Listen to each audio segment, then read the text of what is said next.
The following is brought to you by the Social Suplex Podcast Network. This is All Things Elite.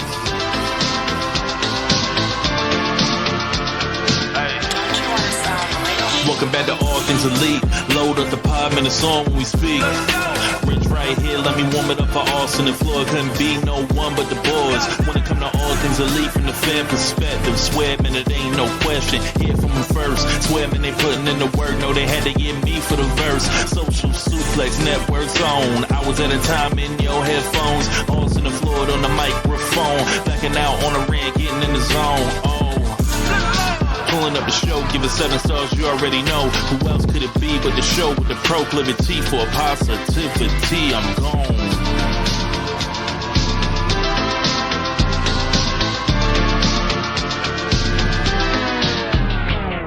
Hello, everybody. Welcome to episode 206 of Social Suplex's podcast about AEW with a proclivity for positivity. Welcome to All Things Elite. My name is Austin Somewhat. I'm the host of this lovely show. Joining with me, as always, returning from across the pond, returning from the country of England, from the city of London, returning from the biggest wrestling show in the history of live professional wrestling events. Floyd Johnson Jr. is here, ladies and gentlemen, back from London, England. My man, I know you're probably jet lagged. I know you're probably tired from the time difference. How are you feeling, man? You forgot returning a brand new fan of the team that runs North London, the Tottenham Hotspurs, baby. Since when have they run North London? Since I became a fan Friday, they're undefeated. Folks, I tell you, man, it's like this man wants to piss me off more that like the Chiefs facing the Lions week 1, and now he wants to be a fan of Tottenham Hotspurs. Fuck that shit. Come on, you Spurs. Come on, you Gunners. All right, so yes, that was a new thing. I went and visited Tottenham Hotspur Stadium, and I waited a couple days because I didn't want to get caught up in it, and I've decided that is the football team that I'm going to follow. But most importantly, I'm actually going to learn how football works because I literally couldn't tell you what. Only person I can tell you literally what they do is a goalie. They stop the other team. They stop the ball from going in. Safe, yeah. Other than that, I'm like, I couldn't tell you anything about it. No, so yeah. When I say I'm a fan, I am the infancy of fandom of them. So I might learn more and then be like, I'm out. This is boring. But we'll see. I'm going to try. It's the most popular sport in the world, and I just have to get my head around it.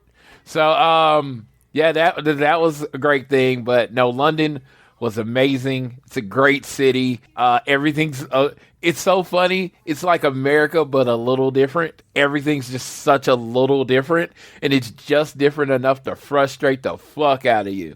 Oh, my God. Those motherfuckers care about the lines. They care about their lines, dude. Like, any place you went and there was a line, there were like 3 people in the middle of the line making sure no one cuts. So my privilege that I get in America a lot when it comes to lines, I do not have in London at all. I had to wait, and that was annoying. But, you know, it is what it is. I realize it's just not what I'm used to. That was... but how everything is so organized. They get you in, they get you out, they know where you're going. They're very direct, but I found their attitude is just much similar to what I get in most like really big cities that I go to. People don't have time to slow down. They want the information now, hurry up, you know, that kind of thing. And if you're from America and southern part of the country, I wouldn't say I'm in the South, but Southwest, whatever you want to call us, we're used to things going a little slower and people being a little more polite. Yeah, you don't really get that in London. But that's not an insult. That's just that's their culture there. So it's just a different culture change for me. But I had fun on everything I did. I did Platform 9 3/4. Was around a lot of wrestling fans. Saw a lot of my people that I've known over the years, Shirley and Sam, and James. James basically was our tour guide for a day, and that was amazing. And I got to hang with my friend Steve. That's who basically I went with. and it was an amazing thing. I had a really good time in London. You know, I could. Hey, we'll talk about this later, but I could see myself going back there one day. You know what I mean? Take me with you, please. And we have a guest. I will do the introduction to our guest. Go ahead, brother. He was with us last week when Austin couldn't be here, and he was like, "Dude, I want to be on the review." And I was like, "Of course. We always got room for more. We always got room for We always got room in our life for Jesus."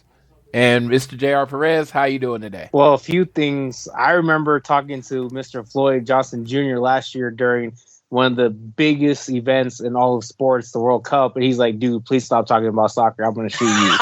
So to hear him go from "don't talk to me about what the biggest sporting event in all the professionals and all the sports worldwide" to like, "Hey, I think I may start watching soccer a little bit now," is a very eye-opening I tell you, thing. man, when you see people who care about it so much to the point where it, like, you hear so many people around the world say football is a religion and you believe it. So seeing him get into European football and getting into soccer, I love it, dude. Even if he is a disgusting Spurs fan. I do want to tell you, like, the pettiness of it is what I'm all for. We're in Hotspur Stadium, and their fire extinguishers are chrome because they don't allow red in their stadium. Oh, my God. Dude, it's like people think about, like, NFL fans get riotous. Like, I just, and I'll say this because I hate both the teams. There was literally a fight at an In-N-Out after the Raiders and Niners game between the fans. But I'm like, you got nothing on what there are stadiums over there that don't even sell liquor because they can't trust fans. Like, that's how it's entirely. And if you think it's bad crazy. in the UK too, dude, just go across to like any like Spanish speaking countries and stuff like that. Like or any countries outside of Europe too, like Italy or Spain or any country, like those games, dude, are insane. But the other thing I would like to say, hey, All In is amazing, Wembley, and we're here to talk about it. But Tony Khan, could you do some of us educators a favor and just like move All In, like September, October 1st? Honestly, dude, I have a thought on it, and I want to bring up to you guys. When we talk about the news for next year, but there's something I want to bring up to you about that.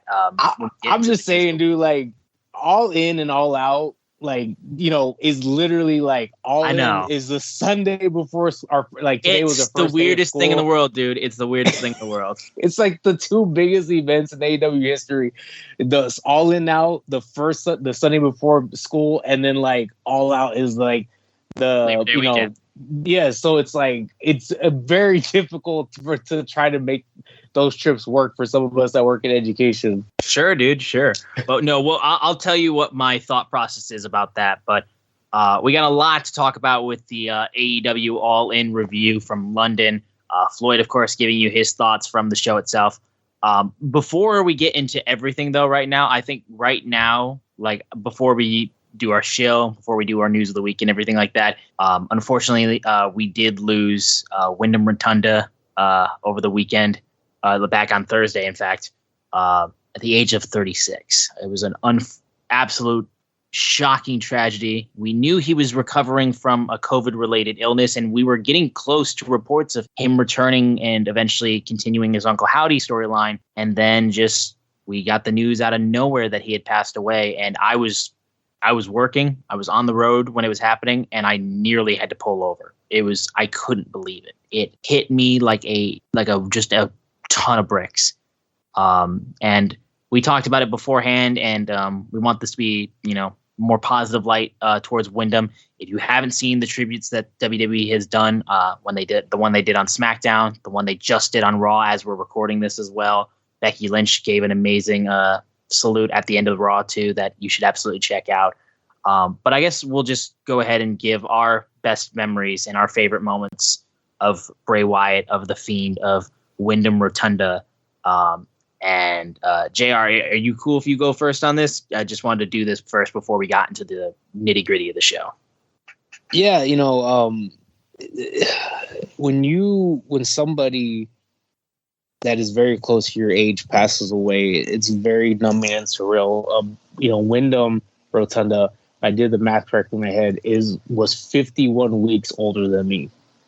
And I was in the office getting our office ready for back to school, and I looked down on my phone, and I literally had to read that tweet from Triple H. I had to read it 3 times because it just didn't make sense. And I was on the process of getting done and leaving, and I literally got to my car and I just broke down crying.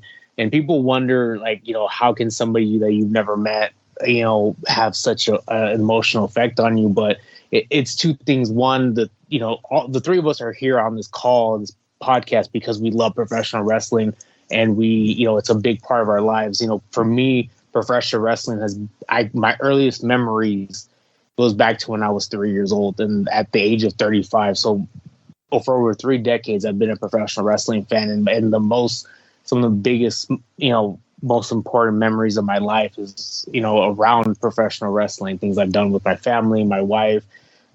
It's a really big thing for me. And that's the reason why the other 2, as I mentioned, just like he was less, basically a year older than me. And you think about such a big loss at a young age, 36 years of age. He had a significant other in JoJo. He's leaving behind 2 kids. You think about his parents that lost a son, his brother, his sister that lost their brother.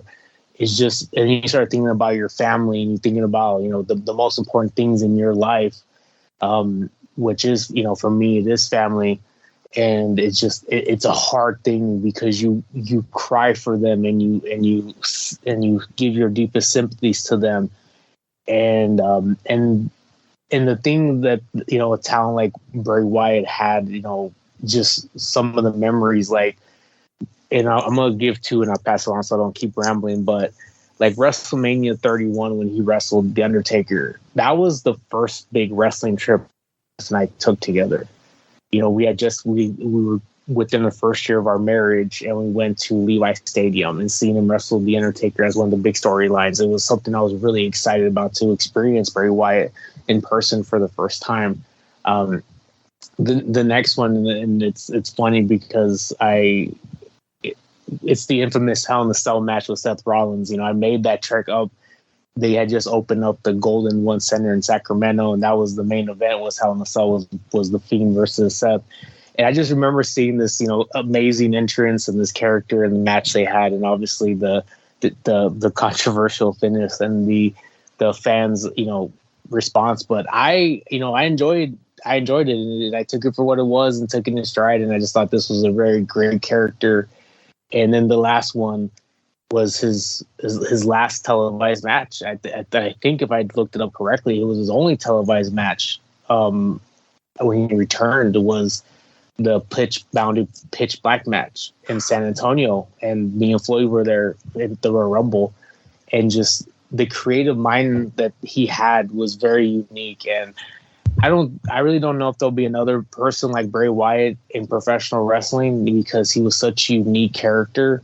But I just give my deepest condolences to his family, because to lose a father, a partner, a son, a brother at such young ages, I can't even imagine what they're going through. So my heart goes out to them.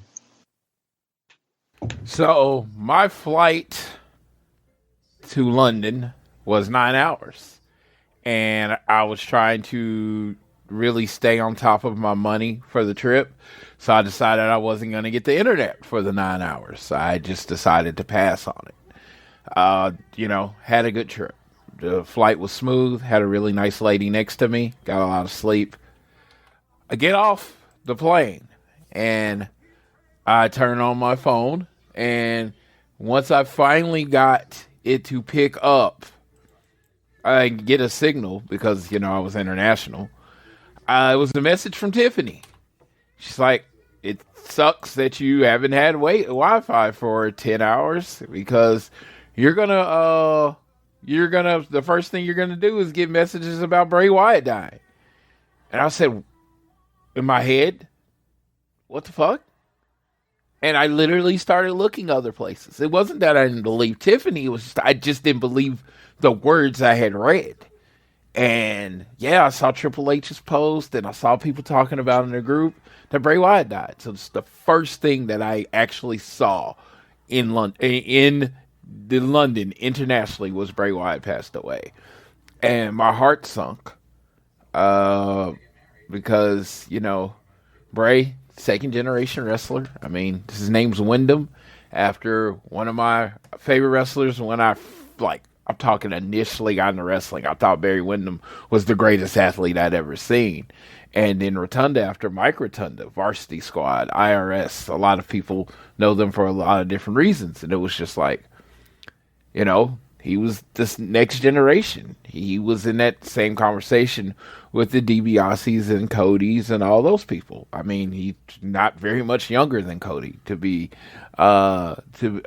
realistic. So that being said, I was, you know, the future of wrestling. And my memory that I would share is WrestleMania 30.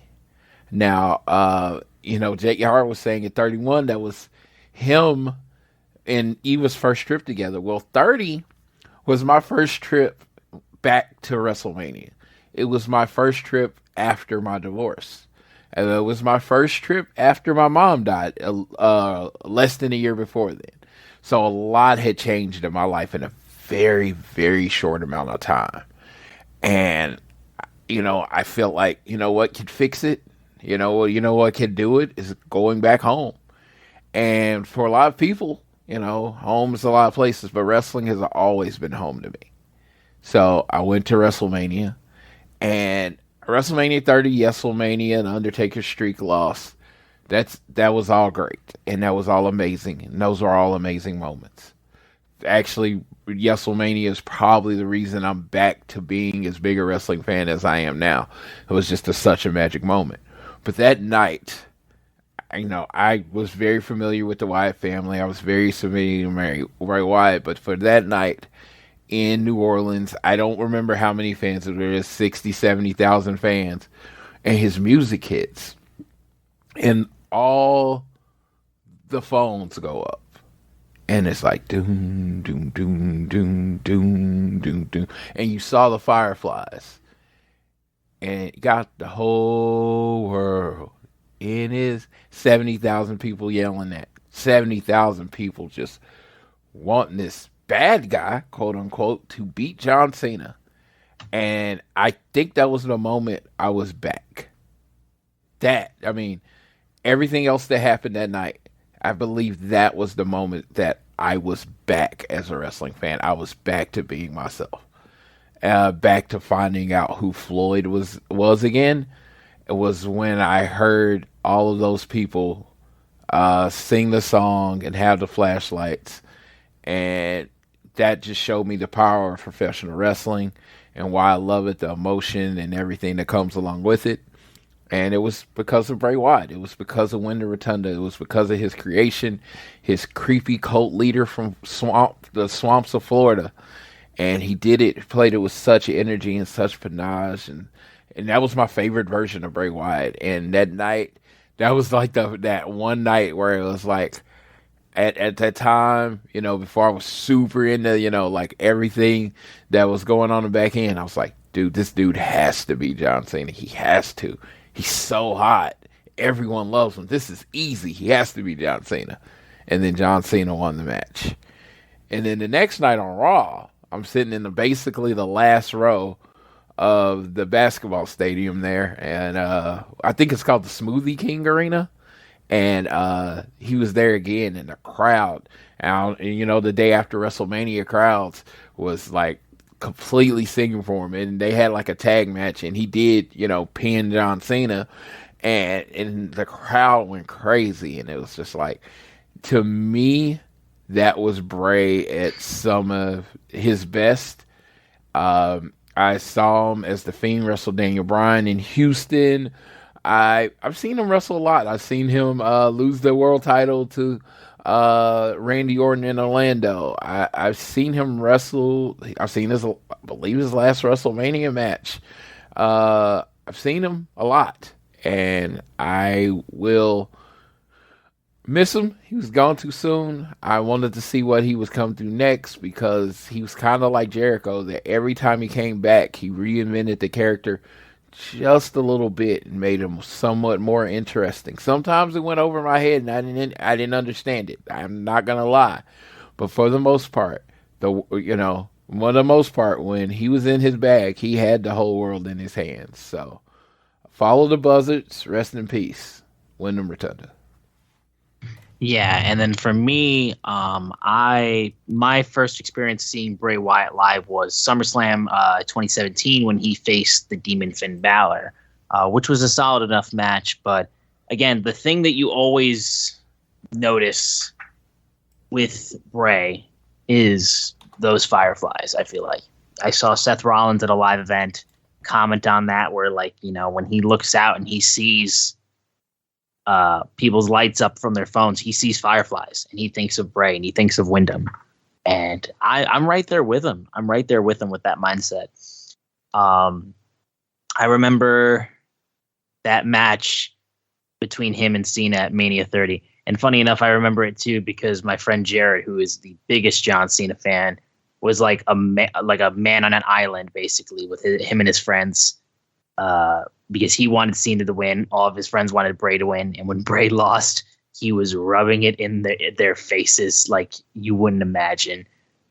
But I also, looking forward, though, to my personal experiences, I've said over and over, one of my favorite things in modern WWE in years was the Firefly Funhouse match. I thought the fact that came out of such a dark period of the world, that a match like that with so much creativity, like love for pro wrestling history, love for like cute little nods to pro wrestling, and just storytelling, it couldn't have been done in any other form. It couldn't have been done at any other time other than that weird period where wrestling couldn't be in front of fans. And with a guy like Bray Wyatt and a guy like John Cena that you can play off of. Like, I still stand by that fact. That was my favorite match of WrestleMania, the pandemic year. And it just showed to me too, it's like, it doesn't matter. Like, even after that match, and he had stumbles when he did the cinematic match with Braun Strowman, and had so many moments that would kill other characters. And it, like, that Hell in a Cell match with Seth Rollins, like, that should have been it.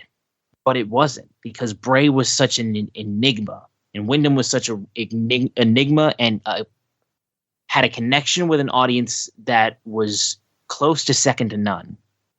That even a situation like that, Bray survives. And the thing that I've been seeing that has been trending, like, and people have been saying, is Bray Wyatt forever. And I think that stood not just now, but when he was with us, and when he was working, and when he was on television, everything he was doing, it was just Bray Wyatt forever. It didn't matter what he went through. He would always reinvent. He would always have this light when he was doing what he loved doing, which is telling stories the way that he could, the only way he could. This one was one of the most brutal losses I've experienced in pro wrestling. My absolute heart goes out to JoJo and the rest of his family. Like, I don't wish that upon anybody. But yeah, it's a horrible situation, but it's seeing the way that fans have come to really show their support and everything. And, the tributes have been amazing, and I just know that people are going to look at Bray Wyatt as one of those guys that's like, you can't forget a Bray Wyatt. It's not possible, and you're never truly gone if your stories still get told, and people will be telling Bray Wyatt stories and Wyndham stories forever. So that's really all I have. It's a tough spot to start off the show, but I felt like we had to, because again, this came absolutely out of nowhere. But rest in peace to Wyndham Rotunda, Bray Wyatt, The Fiend. Like, we all in the pro wrestling world will miss you tremendously. But we're going to get into the AEW portion of this show.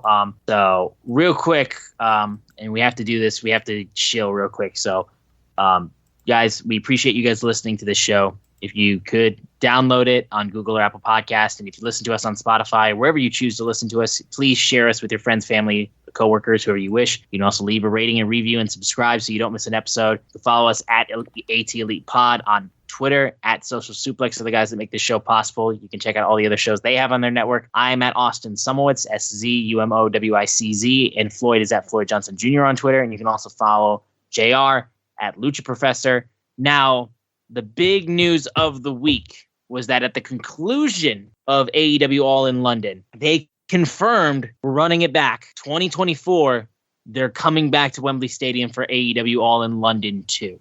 August 25th. Huge announcement. So, Austin, August 25th, 2024. I only got one question, Austin. Yes. Are you in? I'm going to try my absolute damnedest, dude, but you got to keep in mind, dude, it's football season. Oh, no. And you know what? The one thing I won't do is if people have to work, I'm the first person that understands. First person. I get it. But with the year's time knowing it, I feel like it's a lot more possible for me to be able to make this happen. Because like I said, I've wanted to go to London for the longest time. So if I can make that happen, I will absolutely do my damnedest to try. We need to put in a call and, I will. No, like I said, I got a year's time, so we'll see what I can. I'm hoping to catch a Tottenham game at some point next year. My friend Simon, huge Tottenham fan. Like this year, they played, I think that Saturday before it. Yeah. And if it wasn't a home game, I don't believe.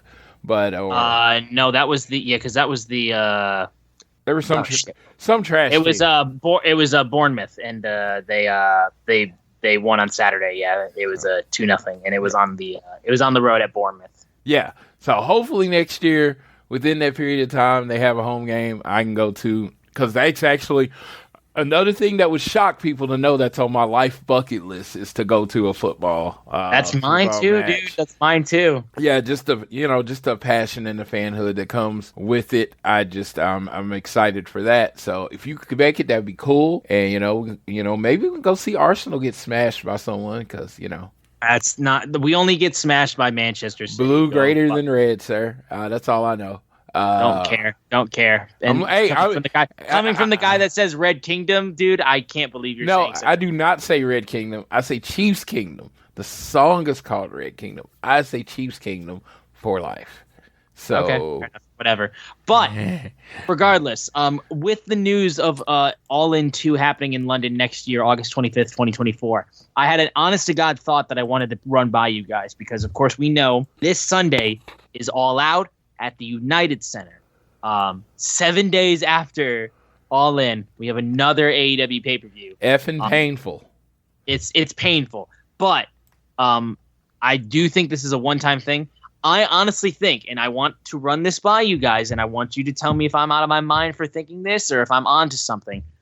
I think if this is where this is headed, I think we are headed to the point where the All Out pay-per-view will be retired.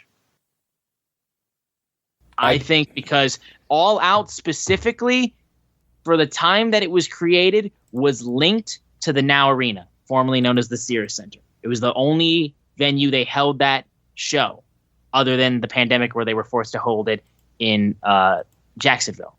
But other than that, it was always the Now Arena. This year's the first time they're doing it in the United Center, and it feels like at this point they've kind of come to the conclusion that that's where we got our start. We will always have a place in our hearts for that venue. But that's where Dynamite's going to be this year. That's where Dynamites are going to be, and we're going to do big shows we're going to do big venues for big shows, because they're out to make money at the end of the day, and you want to get the most tickets sold for your pay-per-views. So honestly, I wonder if they're going to go ahead and just retire All Out. Am I out of my mind for thinking that? Because that's honestly the thought process in my head. Because 2 pay-per-views within that little time frame at this time of the year is not possible. Let's get JR's thoughts on that first. I'll try to summarize as quickly as possible, because everyone knows how long-winded I am. I have given up trying to figure out what rules are applicable to AEW, because yes, I agree with you, Austin. This meant to do a pay-per-view, 2 pay-per-views within 7 days.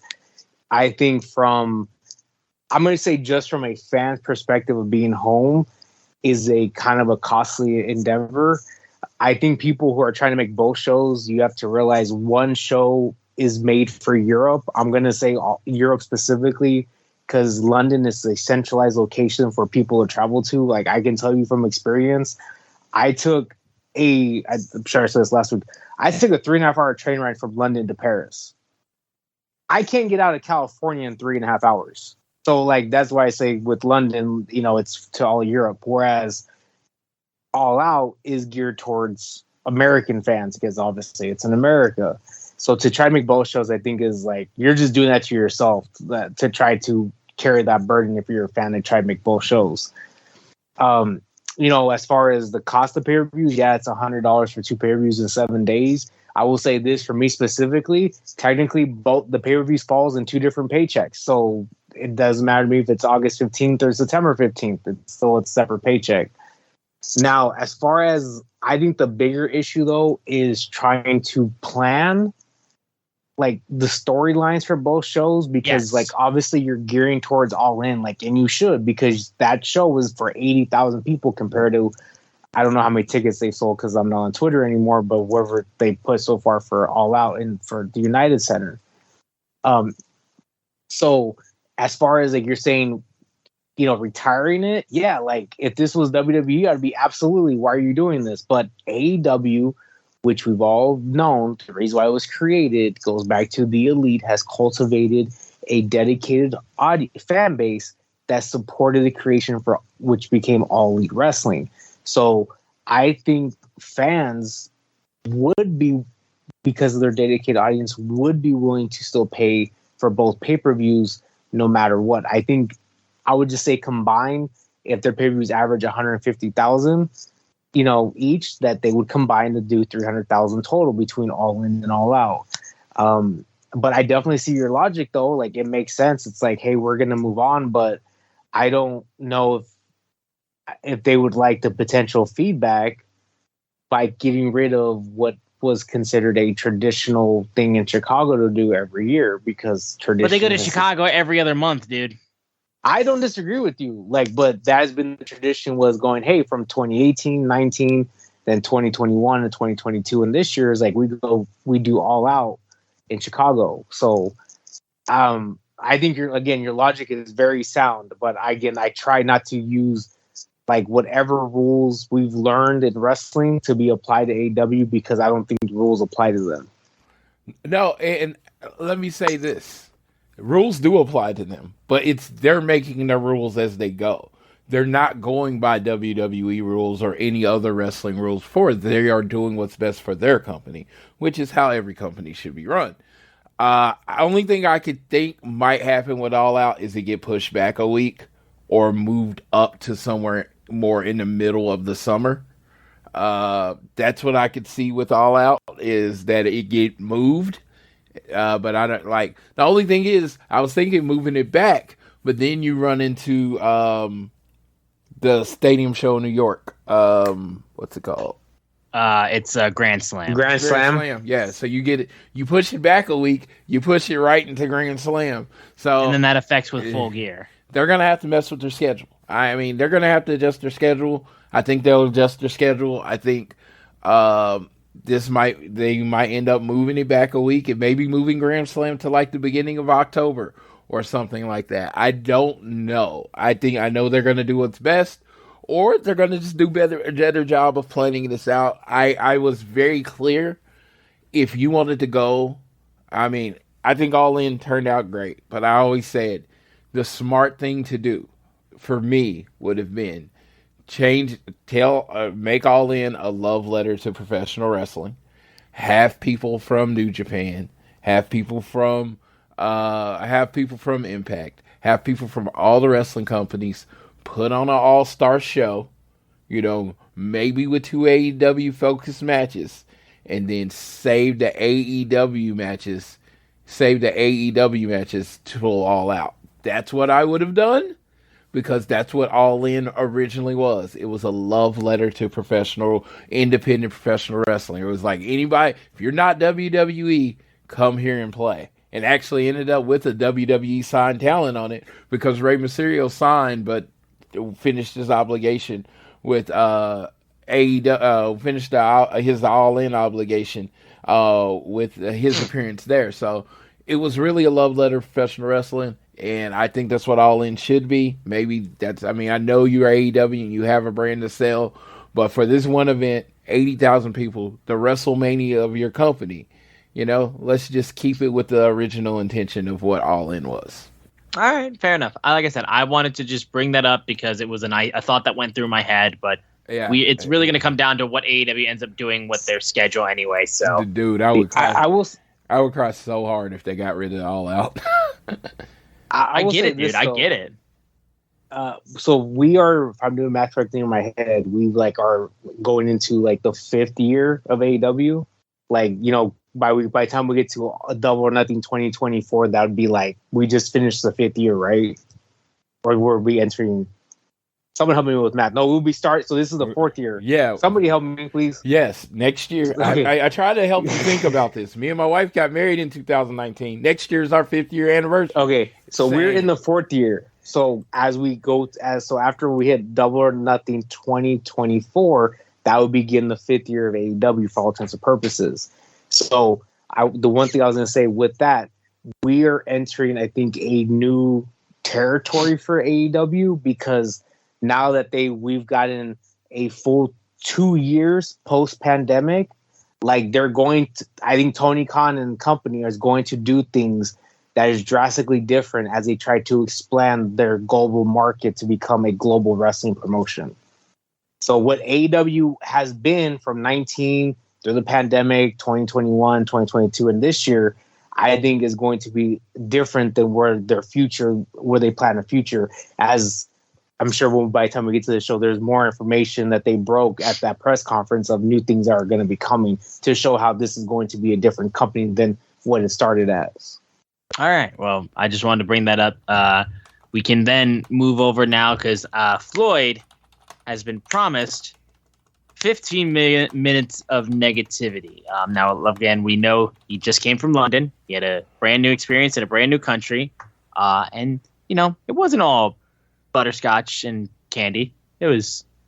Wasn't all tea and crumpets. There were some problems. So I will step back because Floyd's going to allow me to go off too. Don't you worry. Y'all know what's coming with me. But I'm going to step back and I'm going to let Floyd go a little bit negative for a moment. We're going to get the negativity out relatively quickly in this show because it's mostly nothing but positive for the rest of the going of this show. So I literally set a 15-minute timer on my phone so I don't go over. I probably won't even take up all 15 minutes because my complaint is pretty simple. They sold a ticket to an AEW welcome party. When you bought the ticket, it was $60. You could get to go to the welcome party. It was it's going to be at something called Box Park at Wembley, which I found out is a Dave & Buster's type location. And they sold them a certain amount of tickets, and it sold out fairly quickly. Most of the people couldn't get a ticket after the pre-sale, right? So, first of all, we didn't know shit about this thing at all. Not a name was announced. Now, we knew the time and we knew the place. We didn't know if there was going to be games. We didn't go to names. We get a $2 food voucher, but nothing. Nothing was promised. Every day, people tagging Tony Khan, tagging AEW. Even into last week, we didn't know anything. My friend who says, Floyd, you know everything. You're Mr. AEW, which I am. I don't accept that name at all, but that's what he calls me. He says, you're Mr. AEW. You know all the stuff that's going on. I was like, I have no fucking clue. We get off the train. We get off the train and we're walking up and he's asking me all these questions. I'm like, I don't think you understand. I really have no fucking clue. I know we're supposed to show up. So I get messages from people, they're already lining up, and I'm like, I'll get down there because I know there's going to be meet and greets. But again, I'm only saying this as fact. I have met most of the AEW roster. So with it being the welcome party and it's UK, and a lot of these people in the UK have not got to meet their favorite wrestlers or meet their people in AEW, I figured I'm just going to go out back, hang with some people, see my friends from the UK. I'm nearly not going to worry about meet and greets, so everybody gets a chance to meet and greet. I had decided that. JR, you're with me. Didn't I tell you I wasn't worried about meet and greets? Absolutely, unequivocally, you did not care about meet and greets. I said I didn't care. I wanted the people that never got to see the wrestlers to have time. So I'm not saying this to try to sound. This is exactly what I went in with. And I just wanted to hang out. Dude, I get there. The box car place looks like a regular, maybe extended side Dave & Buster's, but basically a Dave & Buster's. If you've ever been to Dave & Buster's, it's big for a gaming place. It's an adult showbiz pizza. They have a gaming section and everything.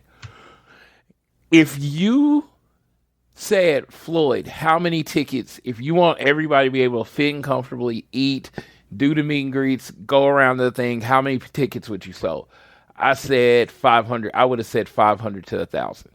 I did not have a ticker, but from looking, it was at least 5,000 people there. So I will say, tentatively soft number, there was about 4 times as many people there that I thought should be. So I get in line.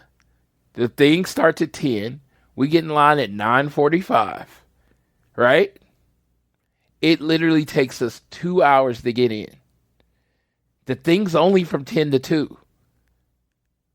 And it took us to 11:45 to get in. And they didn't start opening the doors on time. So once we do get in, they have this merch thing. I'm trying to get into the meet and greet line. Can't find the meet and greet line. I go up the stairs because it looks like there's lines pointing upstairs. And the lines upstairs was to get in the merch line. Guess what I had already done? Got to the merch. Well, I say, I just want to see if any of the merch is different.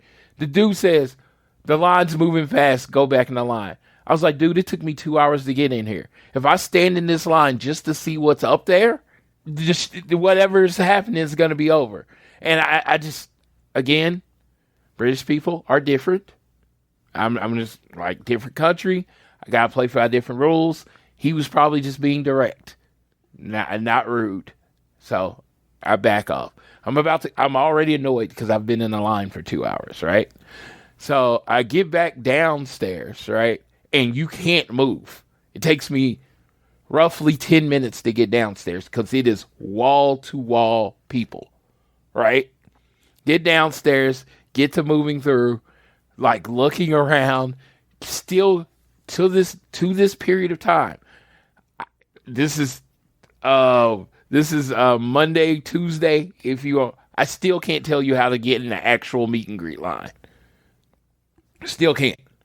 I went and looked at the game stuff. I was able to scan the figure and get the 1 to 1,000 Jamie Hayter all-in figure. So that was cool. Then I had the $10 voucher. So I look at Steve. I'm like, dude, I'm at least we waited 2 hours. I'm going to at least get my free food. I saw my friend Shirley, gave her a big hug. I love her. Looked around, didn't see Simon. My friend Simon at all. That's who I was excited to see. Didn't see Simon. So we went and got these food. Forgot what the shit was called. Yorkshire. It was a Yorkshire pudding. Yorkshire sandwich. Oh. Yeah, and it was so I get the Yorkshire sandwich and I take the drink, and it was a beef Yorkshire sandwich, right? Now, when I tell you, people are gonna take this like I said it was disgusting. It wasn't disgusting. Have you ever just ate something that literally had no flavor? It sounds like British food to me. So it had no flavor, none. It looked delicious. I took a picture of it. It looked scrumptious. I took a bite of it, and I look at Steve, and he was like, is it nasty? I'm like, it literally doesn't taste like anything. I couldn't tell you what it tastes like. There's beef in it, but it doesn't even taste like what I have been told, what I've had beef all my life to taste like. So it's so packed in, I can't go get salt or pepper. So I kind of just choke it down because shit, I paid for it. And then I had my drink, And then we looked around. We went and gave Shirley a hug, saw something on the stage, and then we struggled our way and got out. And then we left. And I am very big on this, what I'm about to say. So I really want you to think. Me and JR talk about wasted money, and I always say there's no such thing as wasted money. You get an experience, you get this, you get that. There's no such thing as wasted money. So understand when I say this, I wasted $60 going to that event. I never say that. Ever. I'd rather just gave AEW the $60 and walked away than what happened. If you were a fan of AEW, if you had no experience with AEW and somebody brought you in to introduce to it, and you're like, oh, this is how their company runs, and you would leave. And you'd be like, I don't mess with that company. Because it was the most disorganized attempt at being organized I'd ever seen. And again, that's why I put this in the 15 minutes of negativity, because this is not who I am. I want to enjoy every experience. But I am speaking for the people that are fans that don't get these experiences all the time. Yeah, shit, it's old hat for me. But for the people that don't got an experience, it was literally the worst thing ever. London, not me, not Floyd. This is not about me. London and the fans of London and the fans of the UK that came out to AEW the first time deserved way better than that. So I didn't make it the whole 15 minutes. So if y'all wanted to ask me any specific questions about it, I'm going to leave that open to you for the next couple. If you wanted to say ask anything.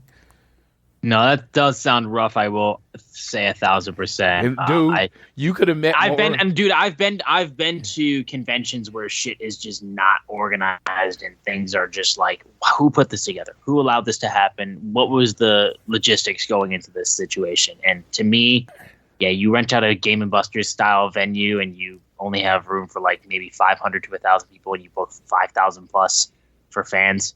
You're out of your mind. Yeah, and I want to say, you would have had a better experience literally just standing outside watching wrestlers walk by and getting pictures with them. Because when I walked in, I passed Santana, I passed Thunder Rosa, I passed Will Hobbs. I was like, what's up? Got my dap, like, hey, everybody. Because I knew if I wanted a picture with them, they're going to be in there. No, that was the last time I saw any of them.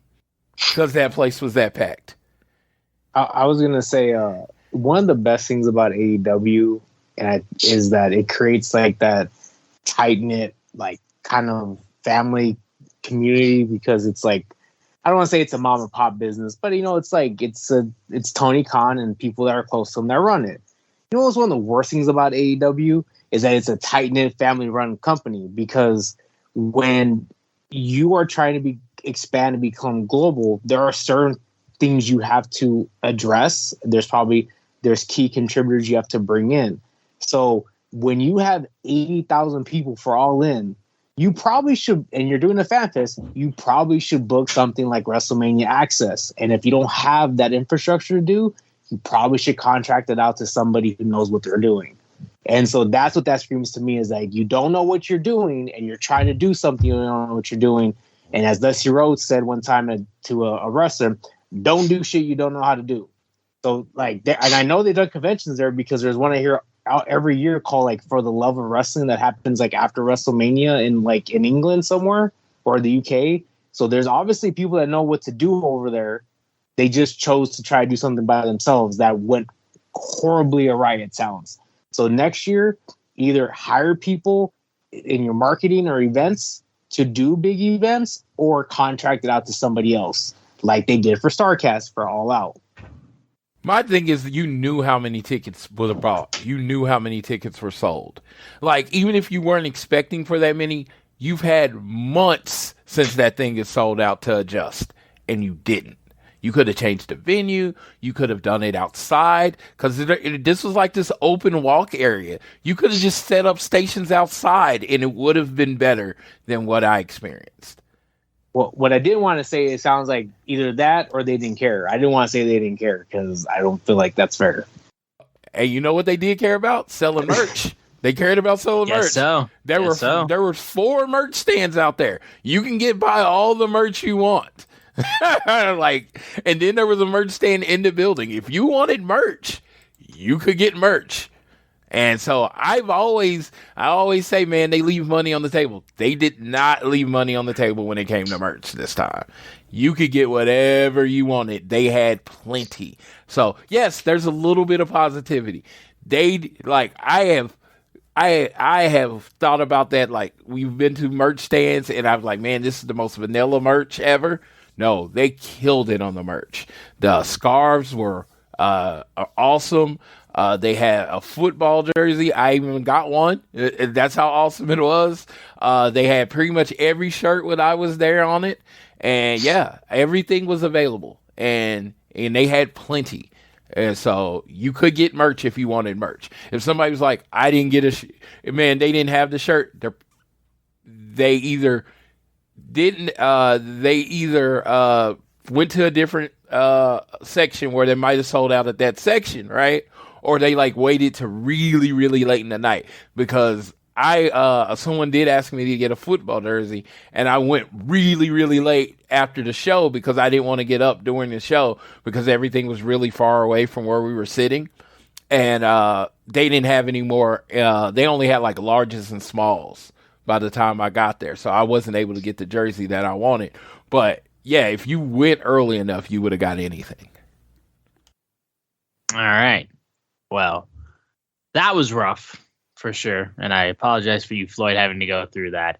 But I think now we can go ahead and talk about the biggest wrestling show of all time. Unless, Floyd, was there anything else you wanted to say about your London trip before you got to Wembley Stadium for All In? Dude, I just have to reiterate, if you go there, they care about lines. Do not think you're just going to go in and walk in front of somebody. That is never going to happen there. They have like in the line to get in the event, there was like 6 people spread out to the line, making sure it was organized. They got you in a timely, organized manner. But you're not walking up at the time the doors open and just walking in front of someone. 3 people are going to stop you before that happens. I was in awe of the organization of getting people in and out of the building.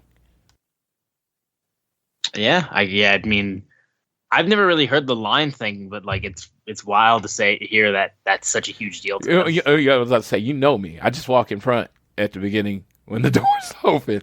Yeah, you just go. Yeah, I just go. So, but no. Floyd got in line, and Floyd waited just like everybody else. Because they weren't playing. They gave you the looks. They had their looks down. I think they do training on the looks. Like, no. Trust me, British people know how to judge. Yeah, they got those looks down, and it was like, no. You just turned around. You didn't question. No. Yeah. They don't have time for Karens in the UK. They don't. You're shut down. You can leave. Pretty much, you can leave. Yeah. They don't have time for the shit. I love that about them. They don't, no. But let's go ahead and let's talk about the biggest wrestling show of all time. I will say, first off, I want to go to Floyd for his first impressions of Wembley Stadium. And then I just want general just consensuses of just overall vague thoughts about the pay-per-view as a whole. That's all I want to hear, at least from jump, because we got a lot of matches to get through. Okay. The stadium was beautiful. So just huge, just bigger than you thought once you get out there. It was humongous. Our seats, there was this first section and then the second section. We were in the 5th row, the second section. This is when the seats were going really fast, is when I bought them. I probably would have waited and bought other seats, but I did kind of the panic buy thing, and I was dealing with my passport, so even if I had my passport situation, I probably would have went in, looked, and found better tickets, but I was just happy to be there. Unfortunately, my friend Steve was with me. Not that he was with me was the unfortunate part, but he's really short, unfortunately. He's like 5'1". So, yeah, he watched but what they did is on the ring thing, where they had it set up, the thing over the ring, they had 4 screens on each one. So you really didn't have a bad seat in the house. So no matter where you could see, you could at least see the screen. So we did watch a lot of the show on the screen. But, me being a little taller, like for the FTR Young Bucks match, I could see straight into the ring. But, beautiful venue. I want to take everybody I know there. It's just, there was this vibe and there was this energy about it that I just fucking loved. And I was feeding off of the whole show. I definitely want to do that event with every friend I know. And, overall, I had the fucking time of my life. So... And that's without giving any type of insight into the show. I had the fucking time of my life. JR, any initial? All right, JR. Thought? Yeah, who does a pay-per-view at 9 a.m. in the morning? Like, Jesus Christ, man! Like on a Sunday, what are we doing here? Come on, who's the dude? It was It was like 1 p.m. for me. I'm good with that time. This is my only thing. I'm saying that in jest because I really do feel for the fans out of America. Like I remember when I was in Ireland, I was watching like a UFC fight and it was like at 2-3 in the morning. I think I saw SummerSlam when I was in London around that time. I'm playing with you guys. If you're over there listening to this, I am not bitching. Trust me. Like you guys go through it all the time. My only thing would have been like, I really am digging Saturday shows. So I think for me, doing it on Saturday instead would have been slightly better. I think, on the West Coast, because we're a little bit, again, it was like 10 a.m. for us, 1 p.m. for you if you're on the East Coast. But there's like certain family obligations that people may have to have on Sundays that they don't have on Saturdays, which may be a little bit better to do it on Saturday. That's the only thing I say about time. The second thing is that everything Floyd said about like how big it was, I'm seeing it on television. I'm like, this is fucking huge. And I'm like, man, wrestling is really not meant for stadiums because that stadium is massive and that ring looked really small in that stadium, even on television. I'm like, you're gonna have to get and Floyd and I think we're joking about this, like when you go to like AT&T Stadium for WrestleMania, that massive screen in the center of the stadium is like, is amazing. And when you go do other stadiums that don't have something like that, you really miss it because yes, they did have the 4 television screens, but even me seeing it at home when they did like the zoom outs, like because they were getting amazing aerial footage, crowd footage, I was like, man, those screens still look small. Like I see people sitting 27, 30 rows back on the floor, and I'm just like, that screen still looks too small to be watching the event on. So I was like, you're going to have to like invest in more screens, bigger screens, whatever. Cause it's just like, again, the atmosphere had to be nuts, but it's just, I was thinking about that cause I've been thinking about stadiums with me going to Wrestle Kingdom in Tokyo. I'm just like, God, wrestling is not meant for stadiums. It's a great atmosphere, but it's just tough to see if you're not in those first few rows. For real. My first impressions was this was an absolutely great show. I didn't think there was a bad match on the card, like a match that was like less than 3 stars, honestly. Outstanding moments. Really just, it felt like a WrestleMania. Like, and for a company that has only been around for like Double or Nothing 2019 was 4 years ago. That was the first AEW show. All Out was the first All In was 5 years ago. For a company that has been around this little amount of time and they did a show like this is a massive accomplishment. And then look, I know people have been talking too about the numbers that Philadelphia WrestleMania has sold already and how it has already, quote unquote, has already seemed to surpass this show as well. I don't care about that matter. I'm just ecstatic for the fact that these amount of tickets can be sold for pro wrestling in 2023. Everyone was like, it's fake. Why do people care? Like kayfabe had been taken out back and shot dead in its tracks. People don't care. Wrestling matters and people care about wrestling and wrestling is popular. That's all that this show and the numbers for WrestleMania 40 have been telling me is that wrestling is popular and is a legitimate avenue for entertainment for people. and I love it. Honestly, it makes me the happiest in the world because I love this industry and I love pro wrestling with all my heart. Those are my just generic thoughts, though. As a person that has been to quite a few WrestleManias, it's the only thing I can compare it to, and the production value of the show. Everybody's like, no one can do that except WWE. That was proved wrong yesterday. So yeah. No, and it's crazy to think that I'm saying that was proved wrong yesterday, and I'm in Oklahoma today. That's just like, it blows my mind as someone that had never left the country before. Like yesterday, I was in London. Like, what? I was gonna say one thing too, because you guys talking about ticket sales, Austin.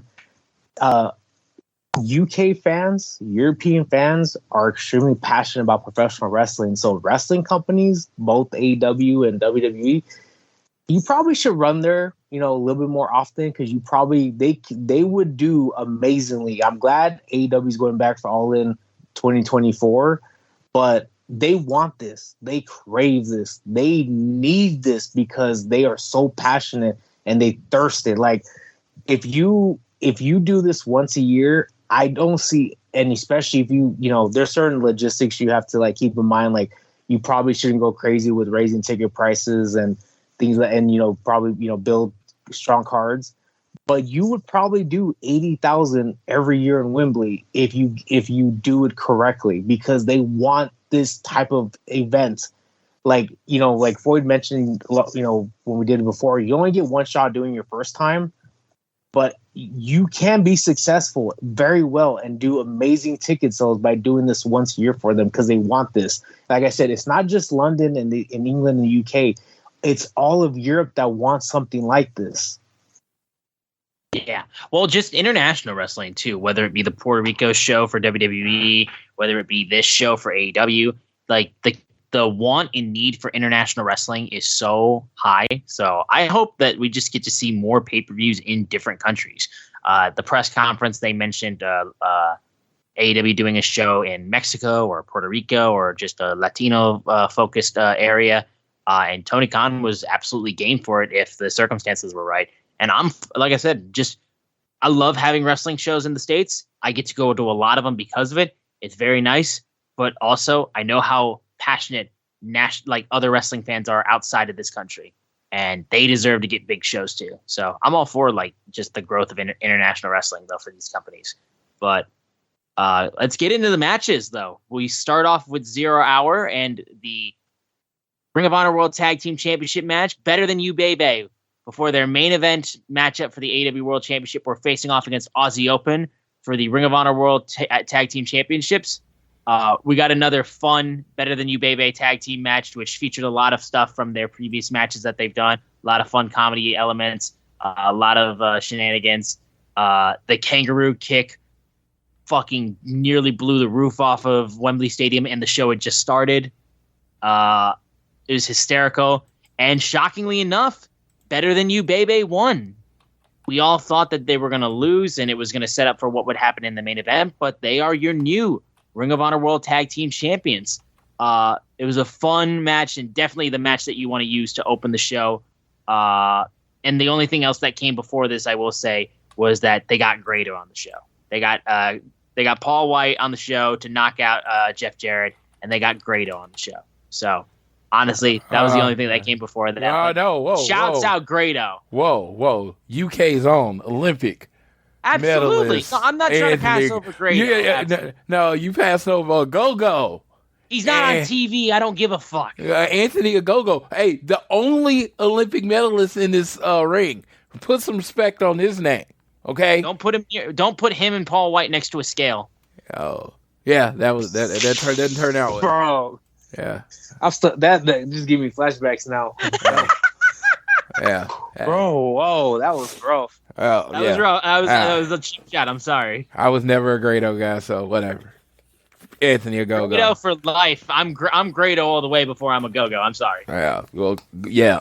Olympic medalist. He was not a gold medalist since I got jacked, but Olympic medalist Anthony a go-go.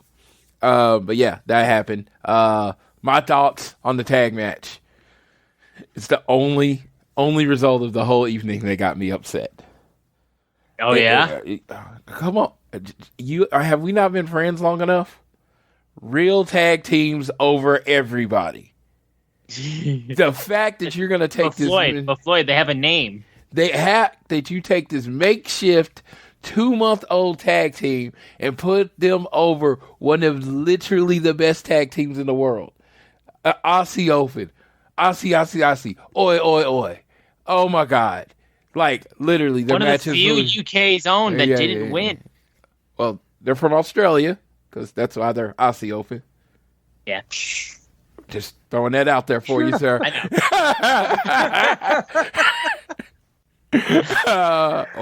can't believe Tony Storm did win. You can't. I was gonna make that joke of just making all the Australian people from the UK and seeing how pissed off I could get people. And that was the first loud chant of the night. Was oi oi oi. Now, very excited. I gotta get shout out to Kyle Fletcher. The fear which he showed when they first tried for the double clothesline and how they had to get out of there. They treated the double clothesline with so much respect. Then when he finally they finally busted out the kangaroo kick. The bumps that him and his partner took. They sold it. They sold the shit out of it. And literally when he hit the double clothesline, he just took the bump like all the way on the back of his neck. Like you would have thought like JBL just hit him with the clothesline from hell, how he sold that lariat, and then they got the 3. Now, was it fan friendly? Absolutely. Did everybody go crazy? Absolutely. Did old man tag team in me, a little piece of me die? Absolutely. I was so annoyed. Real tag teams over put together tag teams. That's the only way tag team wrestling is special. If 2 just random guys can get together and start dominating tag teams, then tag teams mean nothing. Tag team wrestling for life. Aussie. Oi, oi, oi. JR? Yeah, I have to, second what Floyd said. I have criticized the company based out of Connecticut for doing this. I cannot stand when you use tag team championships as some sort of means for single rivalries or single feuds or single matches. I'd never liked it. I think it's disrespectful to traditional tag team wrestling.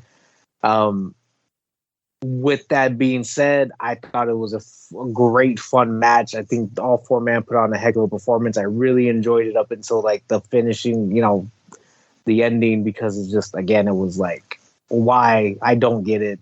But hey, it is what it is, though. And I laughed about the kangaroo kick because I said, I was off by a week, but I was like, they're going to release a shirt. This is going to be a thing. They're going to make a shirt. And as God is my witness, as soon as they hit 3, Pro Wrestling Tees and Shop AEW dropped the kangaroo kick shirt. So, it looks ridiculous. Someone said they must have used the same designer as the Orange Cassidy shirts. I believe it, honestly. But yeah. I wonder if really anyone's gonna truly believe that I was being serious about the only people from the UK that lost. I truly wonder if people were gonna think I was serious about that, though. Regardless, anyways, we had a cut to the crowd afterwards. And Mercedes Moné was in attendance. Shout out to the Wyndham armband as well. But can I get her a better seat though, yo? Yeah, honestly, it didn't seem like a box or anything like that. Like, if she ain't gonna be, I don't think a 30-pound seat. If you're not gonna give her the first row, at least have her in the royal box, man. Looking, what I'm saying, she's Moné. I could afford that ticket that she was in. The hell? That was about a 40-pound seat. Yeah, I was like, what the hell is that? And I'm like, and some strange white dude was next to her. I have no idea who that was, but oh yeah, he made me uncomfortable.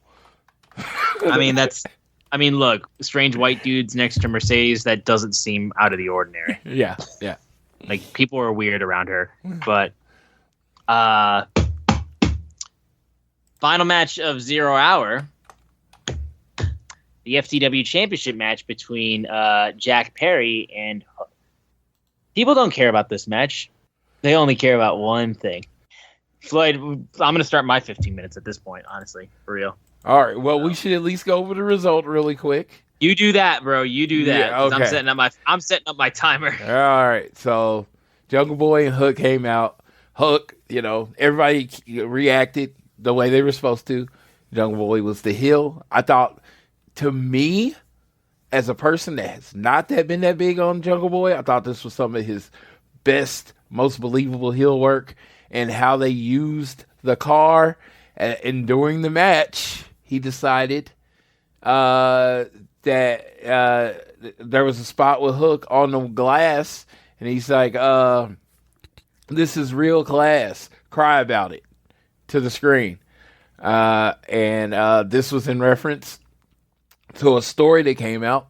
If you listen to the show, you probably already know about the story, that there was a bit of a disagreement at a collision between CM Punk and Jack Perry on the use of real glass in a promo, and how they disagreed on whether it should be used. This is all speculation. I don't get too much into whether the backstage politics. From all I know, it happened. They decided it was Jack Perry and CM Punk had a disagreement. They decided not to use the glass or whatever, and he said if he allegedly said, if you want to do that, take it to Dynamite. Neither here nor there. They're trying to set a different vibe on Collision. I understand it. Jack Perry also has a way that he's been used to doing things, so I understand that. So I don't take a side because I don't do in wrestling, but that is the facts as they have been reported. Jack Perry made made a point to bring that up during that. The end of the match came after some cross faces, and then Hook put Jack in the transmission, and Jack tapped out. Hook is your new FTW champion. I don't know if this is first two-time FTW champion, but he is the new FTW champion. The crowd went wild. JR, what did you think of this match? It was fine. I like Hook. I really enjoy his. I'm just impressed by his athletic ability, but I don't want to say I dislike Jack Perry. I just feel very indifferent about him. It's like, if you ever seen the movie with Sinbad called First Kid, where he plays like the Secret Service for the president's child, and he goes to like a rich private school, and there's like that bully at the rich private school. That's who Jack Perry reminds me of, and I just he just seems like an actor playing a role that just doesn't. I don't know. It just doesn't click for me. Again, it's not that I don't know if I will eventually hate it or like it. I'm just very indifferent about it, and I keep saying it. I think in order to get him over as a heel, put him with Don Callis, because Don Callis is a despicable piece of shit and will be a great talker and a great mouthpiece to help get Jack Perry over as a heel, because I just don't feel very strong about him. And I think by not feeling strong about him makes me not really care about his matches. All right, let me start my timer. Let me warm up my voice too. So, timer started. Okay. So, let me preface this again, that this is over using fucking glass in a fake pro wrestling match or a fake pro wrestling segment. This is what this is over. Fucking this childish, dumbass shit. Okay, so yes. Jungle Boy Jack Perry, during his match, feels the need to go, you see that? Real glass, go cry me a river. I guess he's a fan of Justin Timberlake or something. So that happens. And then that would lead into the start of the main card, which opened with the Real World Championship match between CM Punk and Samoa Joe. Reportedly, after Jack Perry's match, but before CM Punk's match, either two things happened, because it's a he said, it's literally Limp Bizkit. It's a bunch of he said, she said bullshit, whether it be who started the whole ordeal. Either A, Jack Perry got in Punk's face, checked him. Then Punk proceeded to then get in his face to respond to that. Jungle Boy Jack Perry came at CM Punk, which ended with him getting choked out. Or Punk got in his face, and there was arguments, and Punk maybe swung And then regardless, there was a fight, and then it ended with Jack Perry being choked out. So regardless of the whole situation, apparently it just all seems to end with Jack Perry getting choked out. That's the one thing that at least somehow seems to be consistent. It is being reported that Jack Perry was sent home. Tony Khan did mention at the start of the press conference that there was an altercation. He would not comment on it from that point, but there was an investigation going into it. There are now being reports that both men have been suspended. That has not been fully confirmed yet. I've seen that floating around, though. But the train has started up. You know, even after the biggest wrestling show of all time, a show that had 81,035 people in attendance, you just can't help yourself. You have to talk about CM Punk. But the problem is, the only thing you can talk about with CM Punk is that he's an asshole. I wake up this day, oh, CM Punk's an asshole. Okay. The next day, CM Punk's an asshole. The next day, CM Punk's an asshole. I'm sorry. Can we tell a new story? Can we tell something different? Can we have a new development in this? Because it just seems to be the same shit every single week with this bullshit. So again, I will repeat, this is overusing fucking glass in a wrestling segment. One guy being like, we don't do this on this show, which also I jokingly was like, well, he said we don't do this on Collision. He didn't say anything about doing it on All In, so I don't get why you're being so pissy about it. But also, one guy says we don't do that with a little bit of safety in mind to it, and then the other guy, no disrespect, acts like a kid who just had his Game Boy taken away from him. That's the way I take it, dude.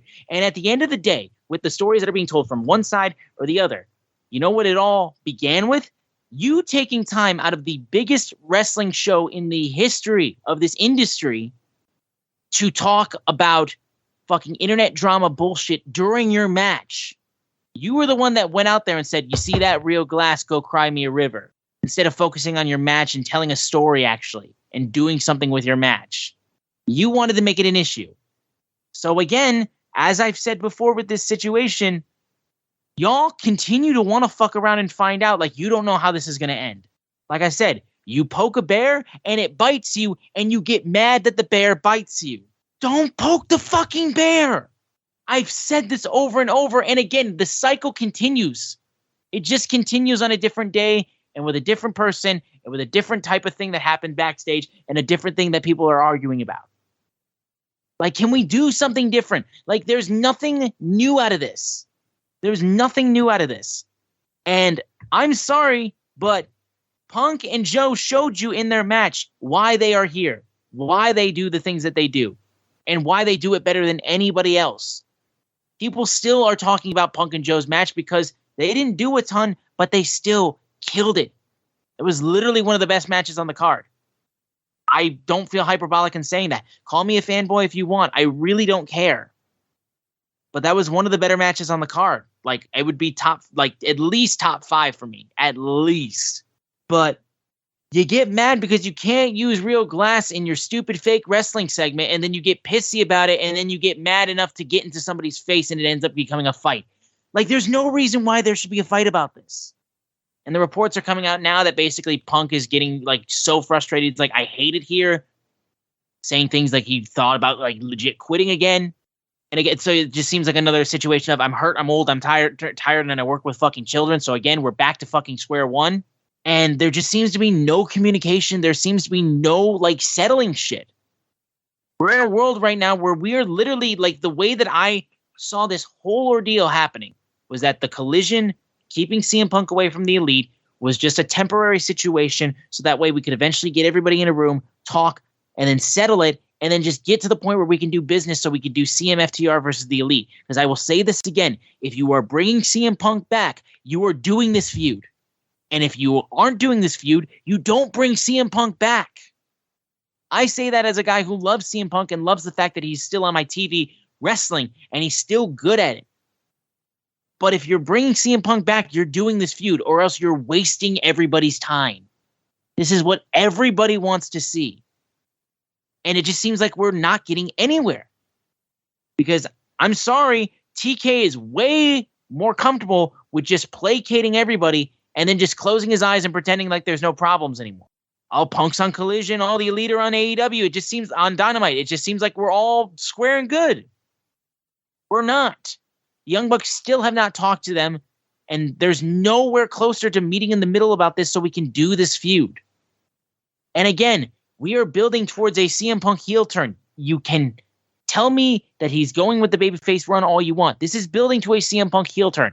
He is literally doing John Cena, Hulk Hogan shit, and y'all are acting like this man's not about to turn heel and run roughshod on everybody. Guys, this man's trying to do business in the way that he knows makes sense.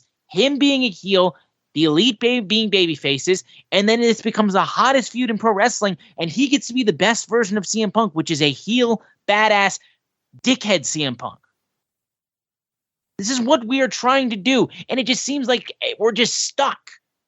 Like, I enjoy Collision. I enjoy having this different show and everything like that, but I'm sorry. We are getting to a point right now where this needs to be leading towards this feud. And in regards to Hook and all this other shit, dude, like, I'm sorry, grow the fuck up. It's about glass in wrestling. Like, this should not be an issue. I don't care if the guy said you can't use it on TV.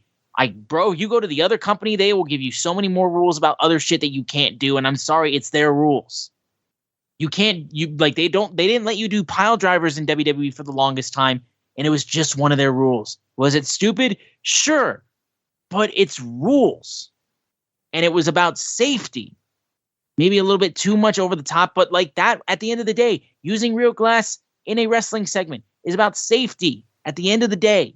I don't understand why this is such a big fucking deal. And again, it just opens the door for people to hate on CM Punk because this is y'all favorite pastime. This is just all that you guys care about doing. Do you want to talk about All In? No, I want to talk about how much I hate CM Punk. You want to talk about the outstanding matches on All In? No, I want to talk about how much I hate CM Punk. You want to talk about the numbers that this show did? How it was the highest grossing AEW pay-per-view of all time? How it is literally the biggest wrestling show of all time? No, I want to talk about how much I hate CM Punk. Get a life! Get a fucking life! For the love of God. I'm so sick and tired of it. Like, just let it go. He is in AEW right now. He is doing good business for the company, and people need to grow the fuck up. Like, do business with this man. You don't have to like him. But do business at the end of the day. He puts up with a bunch of shit with y'all because y'all have problems with him and y'all want to say stuff on Twitter or you all want to get up in his face and you want to have arguments and you want to do all this bullshit and you want to have producers do shit and like shit on Twitter and all this and be petty fucking dickheads. Y'all want to have this be drama? It takes two to tango. I'm sorry. I'm done with this. I'm done being nice. I'm done being placated. This shit is ridiculous. And again, you poke a bear and you got bit and you're mad that the bear bit you. So I'm tired of feeling sorry about this, and I'm tired of placating wrestling fans. The way fans are acting are being ridiculous, and the way these wrestlers are acting are ridiculous. Everyone is acting like fucking children. Be adults. There's no reason why this should be taking away from this card. There's no reason this should be taking away from this big show. And everyone who's mad that it is, you're feeding into it. Whether it be the wrestling media, whether it be the people backstage, y'all are feeding into this. You could make it go away like that, but you feed into it. I have like 5 minutes left on my timer, but I'm calling it right now. I need to go get a fucking drink at this point, but like if anybody wants to comment on it, like I got nothing else to say, and I'm honest to God fed up. So I'm stepping away for a second, and I'm getting a drink. I will let Floyd and JR take over from right here because I'm honestly fucking heated at all this fucking shit. So Floyd, y'all just give me a split second. I'll be back in a minute. Hey, everybody. Yeah, I respect Austin's passion. I am not that passionate about it.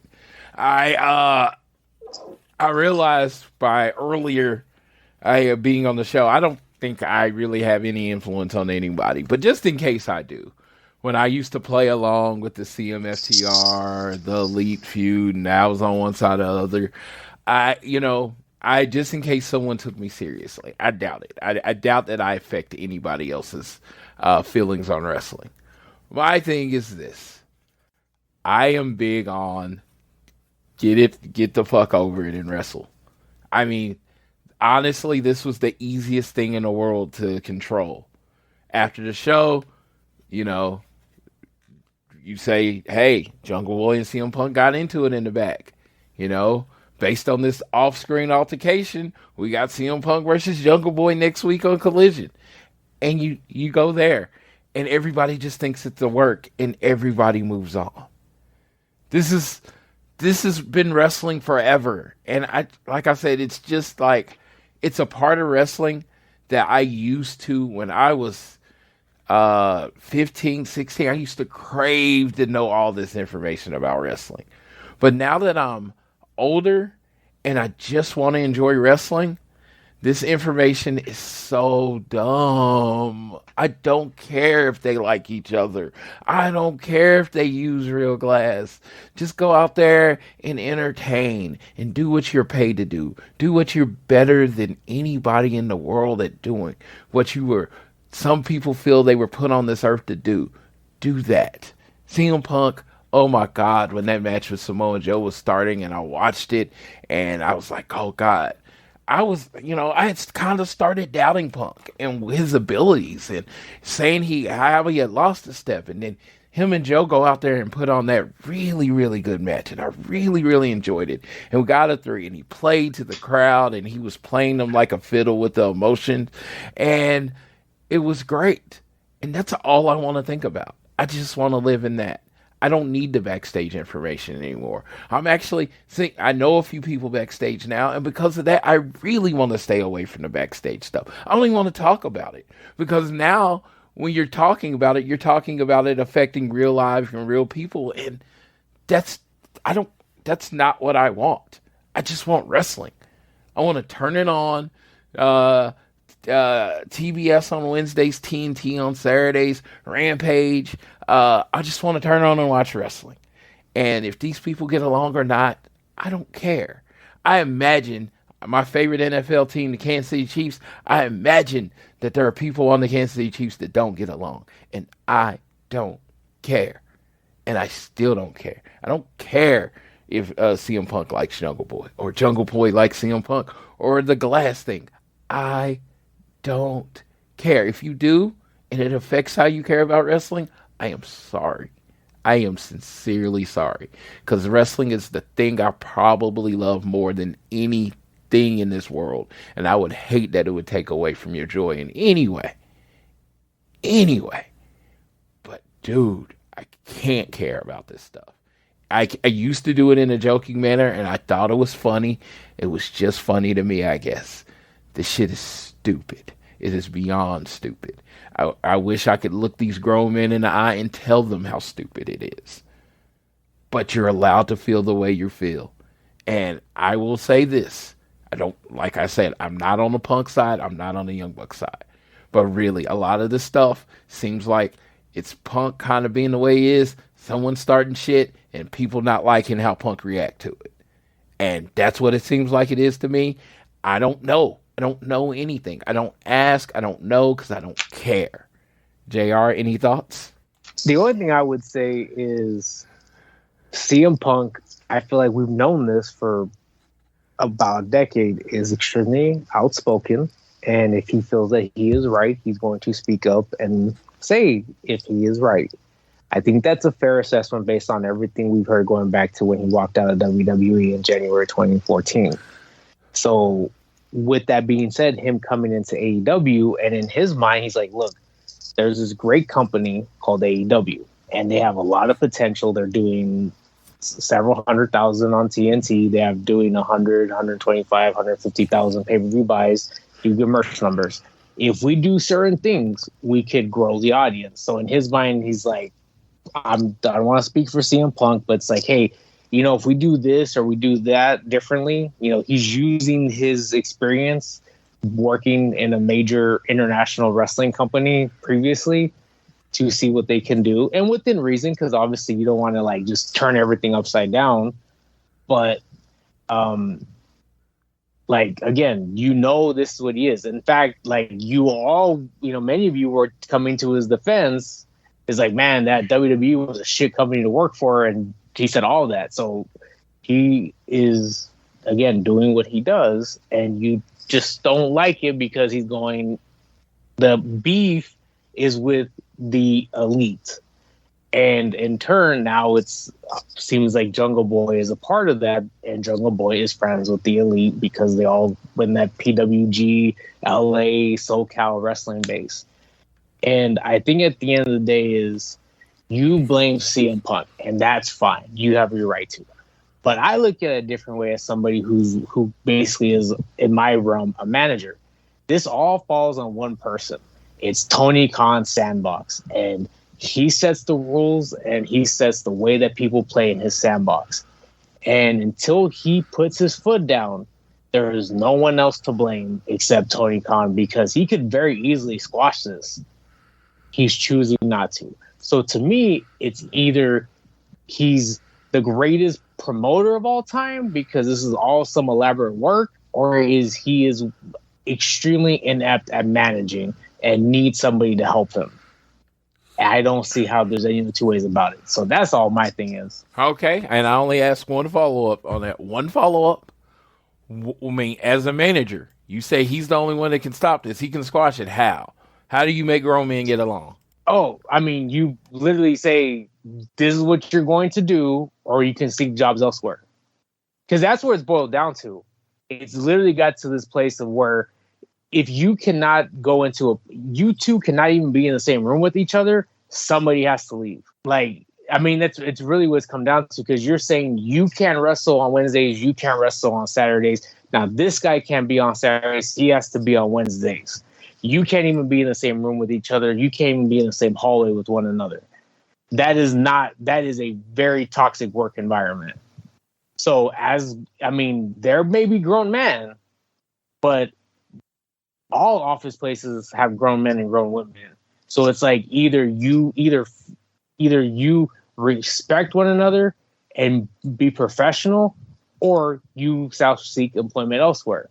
Now, obviously, he just signed the Elite to a new contract, as we just know, and we assume that CM Punk has an ironclad contract. So you know, as somebody said about somebody said this about a current Anaheim Angels player, Anthony Rendon, who has $96 million left on 3 years and is not a very good player for the Angels.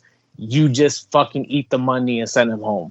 So that's what I would do. That's what I'm saying, is that's where it's come down to. If this is all real, like this is real beef, that is where you're being pushed to, because you're not addressing the issue. I mean, it's no different than this happens all the time. I mean, NFL fights happen all the time. Teammates get in fights. I remember watching the one with Martellus Bennett, I think, when he was with the Bears. You have to address it. Yeah, I get it. Well, let's talk more about wrestling. And Mr. Austin, guide us through the rest of the show. Well, the beginning of the show, the first match. Yeah, exactly. Well, like I said, the Punk and Joe match was really good. Like I said, it was one of my favorite matches on the card, just like top 5 for me. I loved how he managed to include a little tribute to Terry Funk with the spinning toe hold. Everyone thought he was going for a figure 4 for a second, and then he just kept doing the toe hold, and I was like, oh, wait, this is Terry Funk. I was like, hang on a minute, which was awesome. Samoa Joe put him in an STF, which I thought was hysterical, especially after CM Punk did the 5 moves of doom, and also did the Hulk Hogan ear and leg drop, which was lovely. But at the end of the day, as these guys were working themselves, and just Joe also proceeding to dodge Punk's dive to the outside, just walking slowly and doing the wanker motion, and then taking Punk and then just swinging him through the bottom of the announce table, and he went through it. It was such a good spot. Punk got the shit kicked out of him for a good majority of this match. But as the match kept going on, though, Joe was looking to do the Avalanche Brainbuster. Punk fights out of it, and then you did the biggest mistake in your life. You got on the top rope with CM Punk facing you, and you have your back towards the center of the ring. So you got Pepsi plunged, and that is how he finished the match. He won with the Pepsi plunge, and Punk retains the Real World Championship. Poses with a fan with a trans lives are human rights trans rights are human rights sign, which was a nice little touch. And then he walks to the back, presumably to get suspended, because at this point, what the fuck else is new? It's a new week. Punk is suspended because everyone hates everybody. It's fine. Y'all are children. Yeah, it's hilarious. But this match was amazing. I thought it was really good. I told JR that, for CM Punk to thrive, that the match had to be very physical, and that's what it was. There was this moment where Punk was about to do the reverse crossbody on Joe, and Joe walked away, and CM Punk was like, yeah, and he faked it, and he came back with the Hurricanrana, and that was the callback to the callback to the callback. And I love that Punk outthinking Samoa Joe. The crowd was with Punk. They sung his song. So his music hits, they boo. Then they sing every word to his song. Then he gets in the ring, and then they boo him for the rest of the match, and he gives them the middle finger, and it was amazing. And I love the UK crowd, and I was drinking it all in, and I'm a big old nerd. So there you go. JR, what did you think? The only thing I'm going to add is how much I just extremely love and enjoy Samoa Joe, because basically when they decided, okay, Joe, you're going to work babyface and CM Punk's going to work heel, he fully embraced the babyface role in Wembley. Like him getting them to start the Olay chants and him just soaking it in. Like he is such a phenomenal talent. Like, and I just want to see more Samoa Joe on my television, because I really think he's just amazing. Yeah, no, straight up. Yeah, CM Punk curtain jerk. CM Punk curtain jerked with the first with the fake world title. Yes, he is such not a team player. Fake? Yeah, exactly. Yeah, so I'm just saying, he's not a team player. Also, talk about the absolute balls to have the hook match before him, then Punk, and then afterwards you have the elite match after that. Oh, dude, how the matches popped off in the show was very interesting, but I ultimately thought it worked.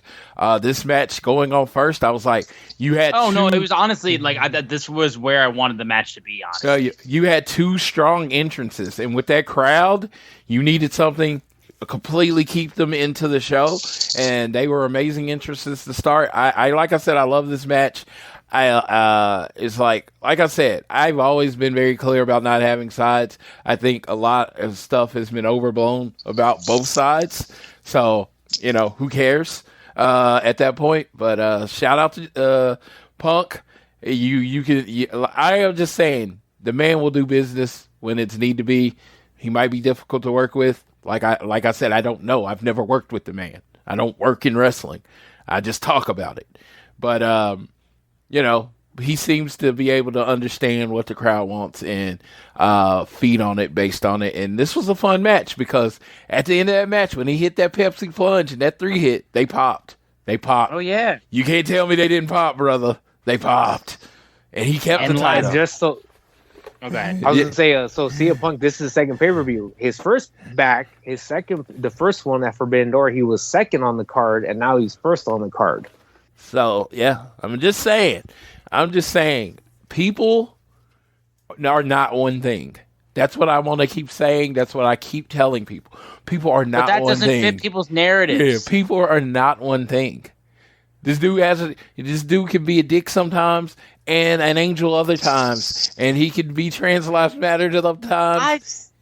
I've said, dude, he can be your best friend or your worst enemy. It's so cool. Yeah, and I say that about everybody. That's what I'm like. The focus here is on Punk, right? That's who the conversation about. But that's everybody. Everybody. No one's Aleister Black, not Malachi. No one is good. No one is absolutely evil. And you have to take that into consideration, that no one's perfect. A lot of people are awesome, and then they have bad moments. Even me. Most people consider me the nicest person they ever met. I'm not saying that to put myself over. I really am not. I'm saying this because this has been said to me. But guess what? I fucked up quite a bit in life. And there are people out there that think I'm shit, and deservingly so. I was going to say, because I just heard this earlier today, two things can be true. CM Punk could be the biggest asshole in the world, but he also could not have the blame either. Yeah, so I don't know. But let's move on. to more straight wrestling. up. Like I said, yeah, like we'll move on to it. And all I'll say again is, like I said, I don't care about sides at this point. Like I said, I love everybody involved. I like Jack Perry. I like the Elite. I like CM Punk. I like everybody involved. But the way you all act about this is pathetic. You don't know these people. These people don't pay your checks. They don't do anything like that. They just provide you entertainment on TV.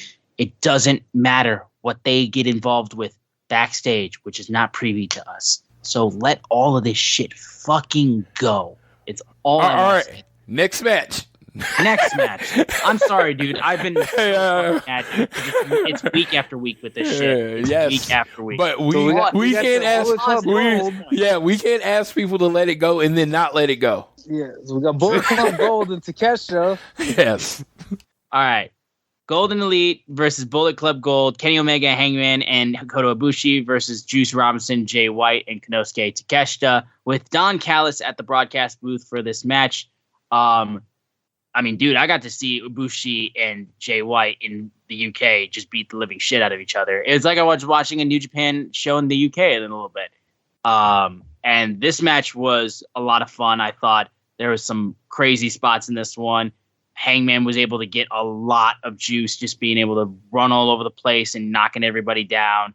I love like Bullet Club Gold, the way that they've gotten over and how they've just completely become one of the like hot factions in AEW is just amazing. I loved like just the little glimpses that we got of Kenny Omega versus Konosuke Takeshita, which they did announce that we are going to get at All Out. I love the little glimpses that we got of that little match in this trios match. And I thought these guys really did a good job. The match, in the final moments of it, we had a point where Jay White shoved Takeshita out of the way of a buckshot lariat. And then Ibushi then took Jay White and hit a knee strike onto him.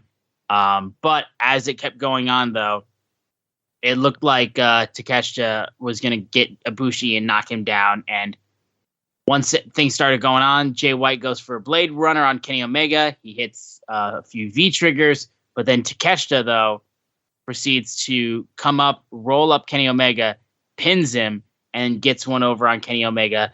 This outcome to me just seemed like because it needed to have some heat getting ready for the all-out match. It did seem like it was kind of a quick way to end the match itself, which was really getting like going, it felt like. So it wasn't necessarily a satisfying ending, but I at least knew that like they were going to get this towards all out at the end of the day. But I still thought it was a good match. The ending just seem like it was super quick after so much stuff took place in this match.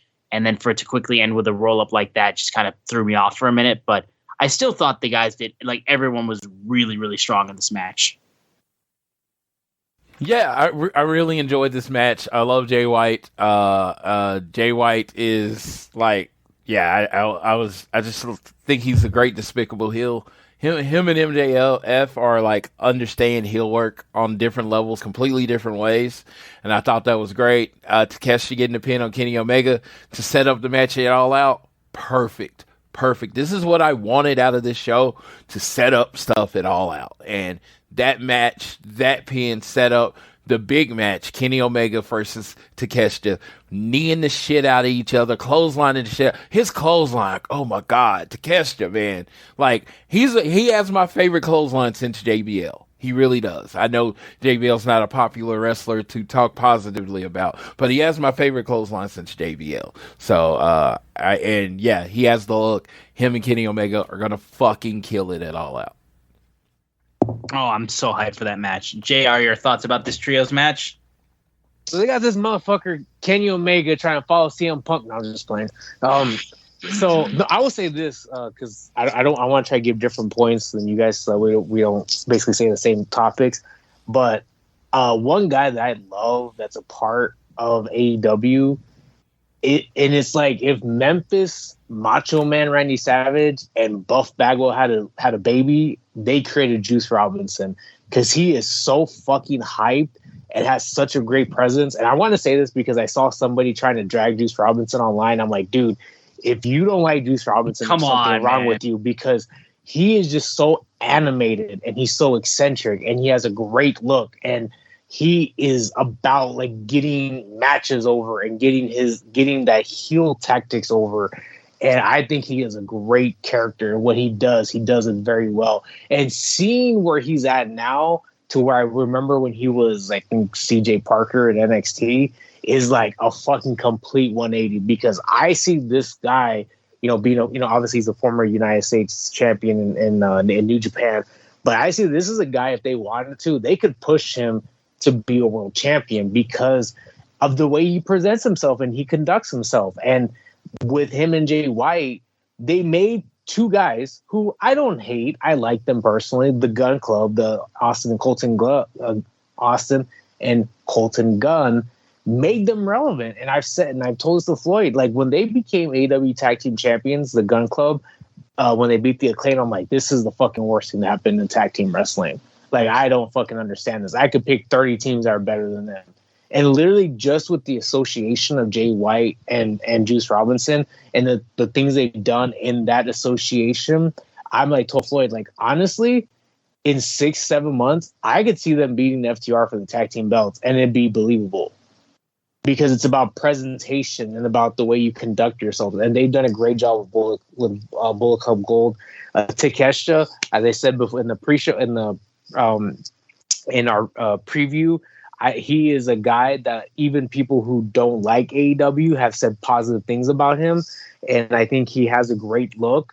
I think the one thing moving forward with the feud is, and I don't like, Floyd and I have talked about this before. It's like I don't want to get so far ahead of ourselves, but once we get past this feud with Kenny Omega, because the match is going to be exciting, I wonder what their plans are for him. Because a big part of him being a heel is a Don Callis mouthpiece. So it'll be interesting seeing what they'll do once they get past this. But this match, as you guys said, was perfect.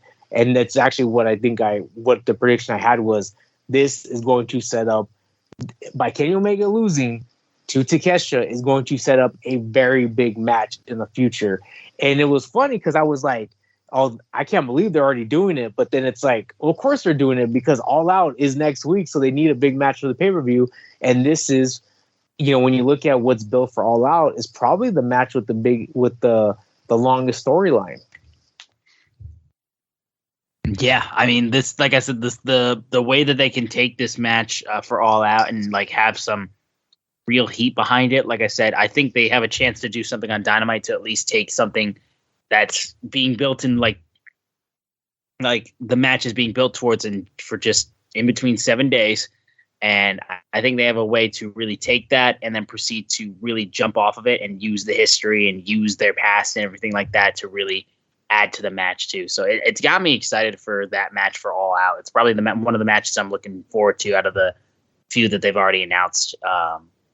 But yeah, like I said, this was a really good match. We move over to the AEW World Tag Team Championship match between FTR and the Young Bucks. It's FTR and Bucks 3, the rubber match to determine who is the best tag team in wrestling. Young Bucks coming out with Freddie Mercury style gear. Straight up, there was a lot of Queen and Freddie Mercury references, I will say, but we'll get to those later. I will say, honest to God, like I think this was their best match.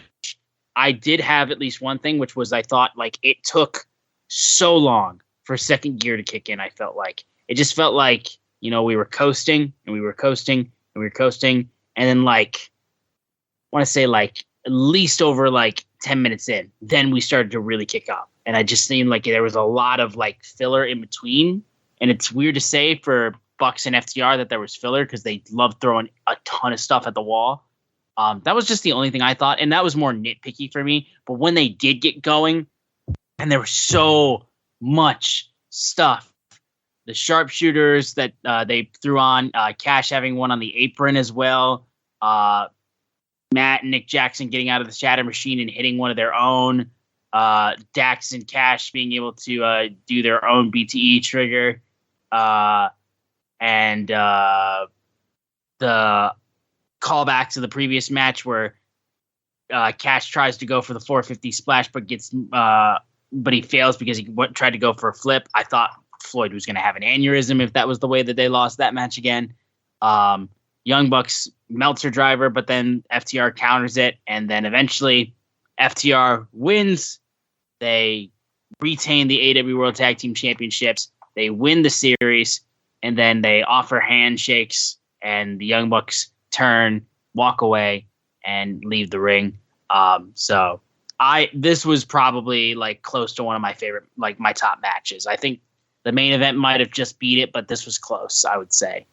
This match was really good. Other than the nitpicky stuff that I said early on, which again were relatively minor, this was so good, honestly. So I think, should we save Floyd for last on this one since it's his boys? I was gonna say, JR, go ahead. Yeah.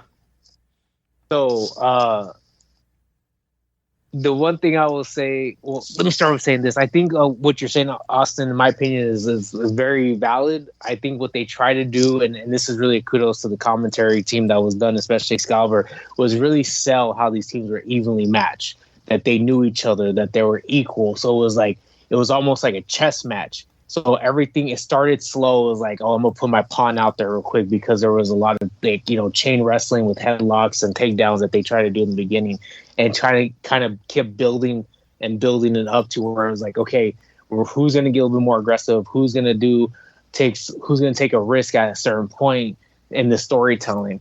And I thought they did a great job of doing that, because throughout the course of the match, it was, and again, this goes back to what are they going to do to take a risk? Like you said, when Cash did try to attempt the 450 again, they had each try to steal each other's maneuvers.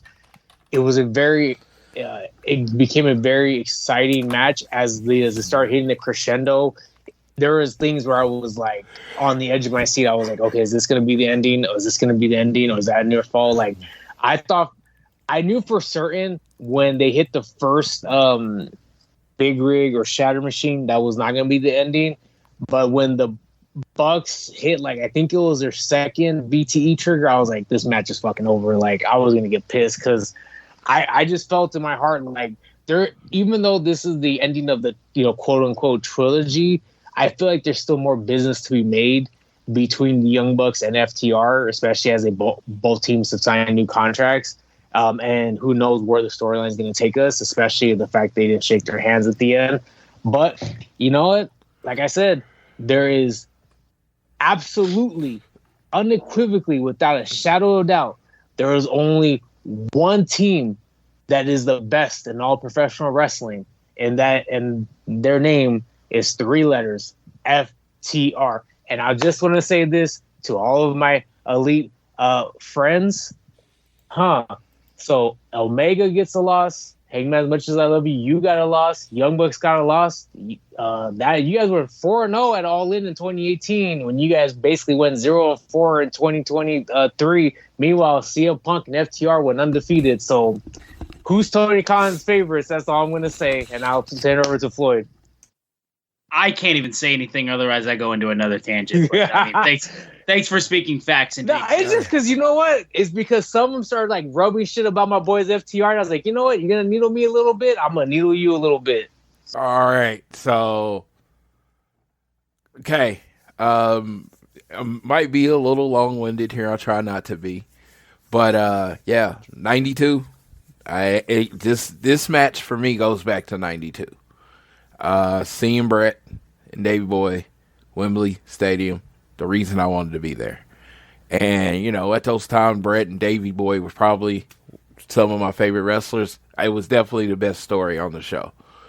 In this match, somewhat 31 years later, in London, 1 and 2, my 2 favorite tag teams, FTR and Young Bucks. I love them for completely different reasons. But as much shit as I talked over the last year, I love them pretty much equally.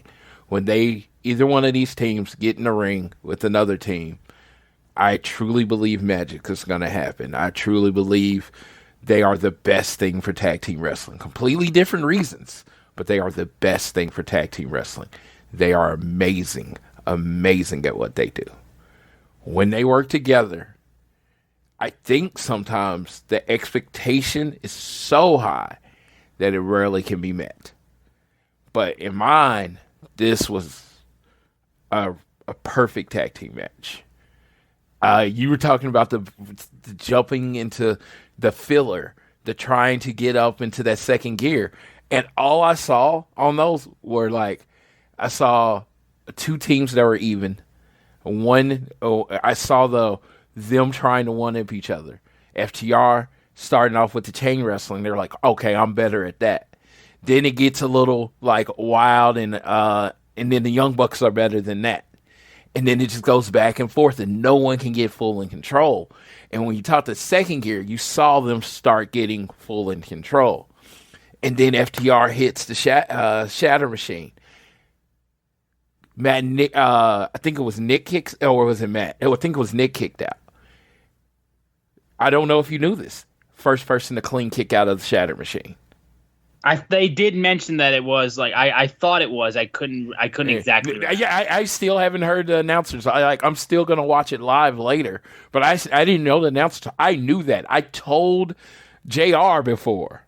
I think they're gonna be the first team to kick out of the Shatter Machine. Remember when I said that, JR? I don't know. He might not. Oh, absolutely. Yeah. I'm sorry. Yes. Yeah. So, you're right. Yeah, it was then they hit the VTE trigger and he kicked out. Cash kicked out. Then they hit that VTE trigger again.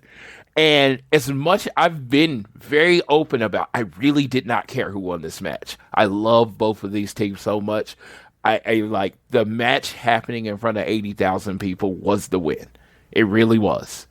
This match, like I said, I watched him with 1,000 people in a hot ass, not very pleasant Jacksonville Stadium, and it was great, but it wasn't the stage these men deserved.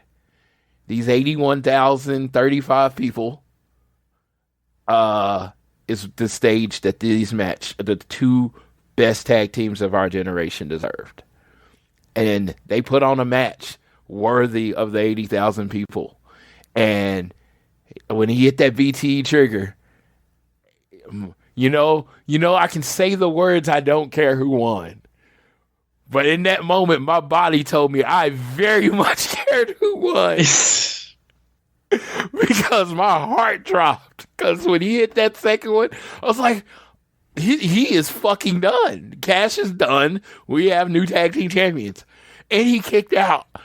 And the 12-year-old that celebrated when Davey Boy Smith reversed the sunset flip into the pin. He came out, and I was like, oh, and I thought they were going to do a fighting spirit moment, and then FTR was just going to win, and then no. Out of nowhere, he gets in the ring, pushes him out the way, Shatter Machine, 1, 2, 3, and still the world champions, FTR. There were a couple spots. The double sharpshooter spot was amazing. They did the sunset flip reversal, but Dax didn't go all the way over. Come on, Dax, you got to hit the ground like Davey Boy did. You know better. You study more wrestling than all of us. And I just thought the little spots that they gave to the icons of the past was everything. I kind of wanted Cash to hit the big bulldog power slam. He never did that, but yeah, when he hit that the Steiner power slam, that was amazing. I'm like, understand. I have not watched this back. This is all from memory. This is all frozen in my brain, and I am very open about having a shit memory. But yeah, this match burned into my soul because this was my main event. I truly believe it should have main evented the show. I truly believe it. I know it wasn't. It wasn't, and I'm not even going there, Tony. I just felt like it should have. Just the moment. It's the Omega Okada of tag team wrestling, right? FTR won in a beautiful match. And at the end, the Young Bucks stayed true to my heart. Dude, nobody tries to kill me for 20 minutes and beats me, and then I'm going to shake your hand. Fuck your handshake. I love it. That's pure wrestling to me. And it's so funny because this was the end of their first trilogy. I truly believe it's the beginning of the next trilogy. I felt like there was stuff left on the table. I felt like they left stuff on the table. Like, this wasn't going to be it. Like, I feel like they're going to wrestle more in the next year. And I think it's that FTR Young Bucks rivalry is about to hit that next level that it hadn't hit as far as hating each other. And I think you're going to get some blood feud in there. And I feel like there's going to be a dog collar match. I feel like there's going to be a 2 out of 3 falls. And I think we're going to get the steel cage at some point. And I just feel that's all coming. I might be wrong. This is all absolute speculation for me, but it's just something in it. And I tend to have a good read on what my boys are doing. I feel like this is the beginning of something, and it's about to be beautiful. This match was beautiful. It was everything I wanted it to be. And someone brought up, was it as good as Juice Robinson and Jay White? If you want to talk move for move, storytelling, blah, blah, blah, and your personal opinion is the other match was better, great. I will not argue with you. You can be a wrestling, you can treat wrestling like gymnastics, and you can hold up the score based on technical proficiency or whatever you decide. But for me, for that 11-year-old kid, 12-year-old kid that longed to be in Wembley Stadium, and this person that since 2016 had longed to see my 2 favorite tag teams on the stage they deserve, nothing beats this match. Nothing. I'm just happy you got to experience it, man. Like I said, when you got this match live, I was just like, man, I had a smile knowing that you were just losing your mind in London. Yeah, so I lost my mind. This was it. I was very close to tears. It was what it was supposed to be, and the show could have ended right now, and I would have been okay. But it wasn't going to do that. Yeah, so much more to get into. The dude. So I can be honest with the next match. Kind of missed like the first 15 minutes of it because I was tweeting and I was emotionally like I get gone. It, I get it. I was emotionally gone. So yeah, I can talk about the end of the next match amazingly, but you're gonna have to set up the beginning of it.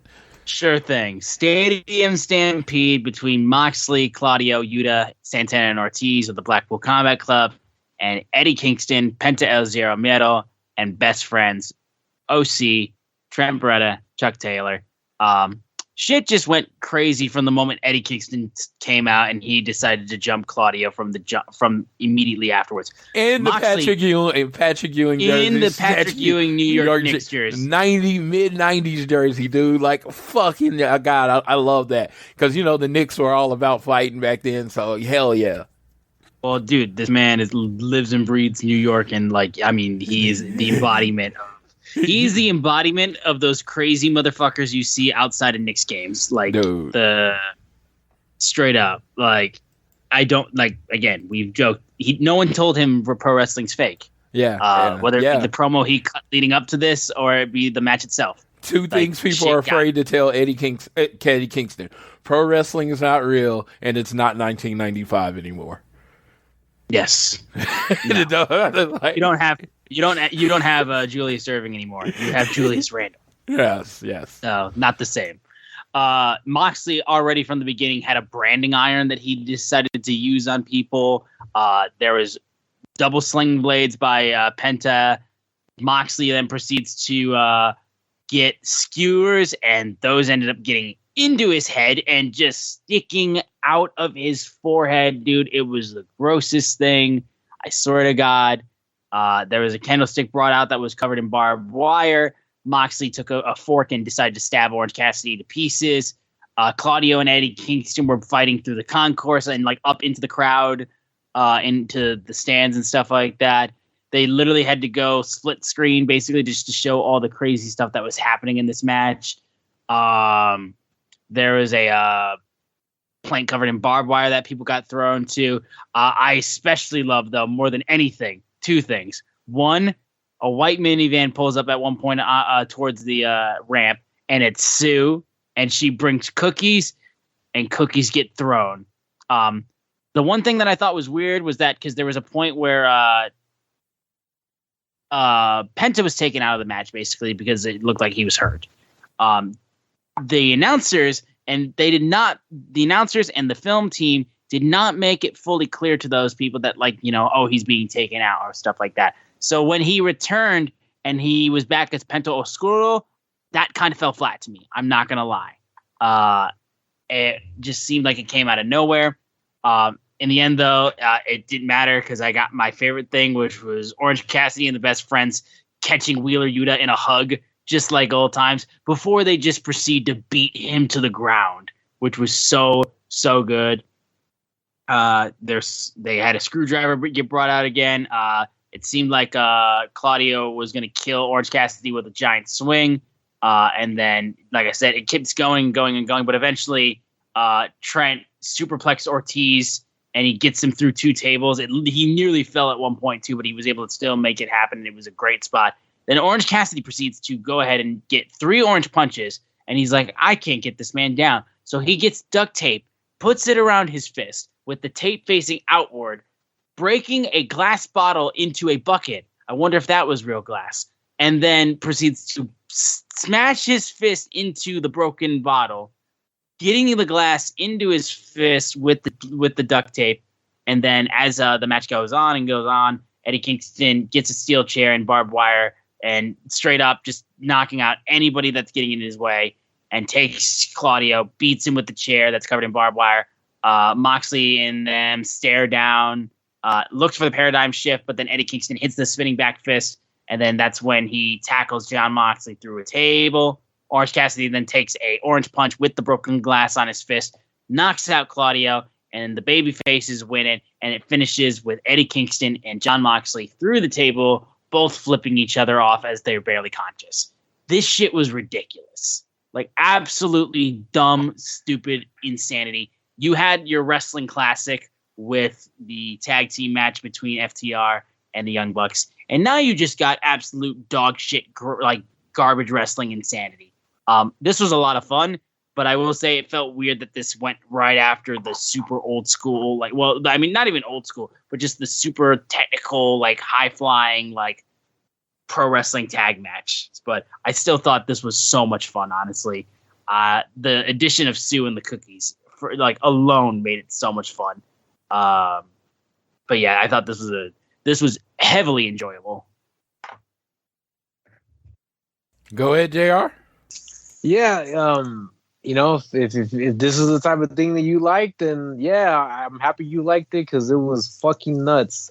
The one thing I was interested in, and I don't think no one asked this question to Orange Cassidy, and if I ever get a chance, I'm going to ask him, what was the inspiration behind the broken glass? Because as soon as I saw it, I had 2 things coming to my mind. One was one of my favorite Jean-Claude Van Damme films, Kickboxer, where at the end of the film he has the kickboxing match with, I believe it was Tong Po, I believe was the villain in that one. I don't want to confuse it with Bloodsport. And they basically tape their fists with the rope, and then they dip it in glue and dip it in broken glass. Or the other one that also came to mind was, I remember in ECW, Ian and Axel Rotten had a Taipei death match where they taped their fist and then stuck broken glass on it and proceeded to fight in the ECW arena. So I was just wondering what was the inspiration behind that for Orange Cassidy.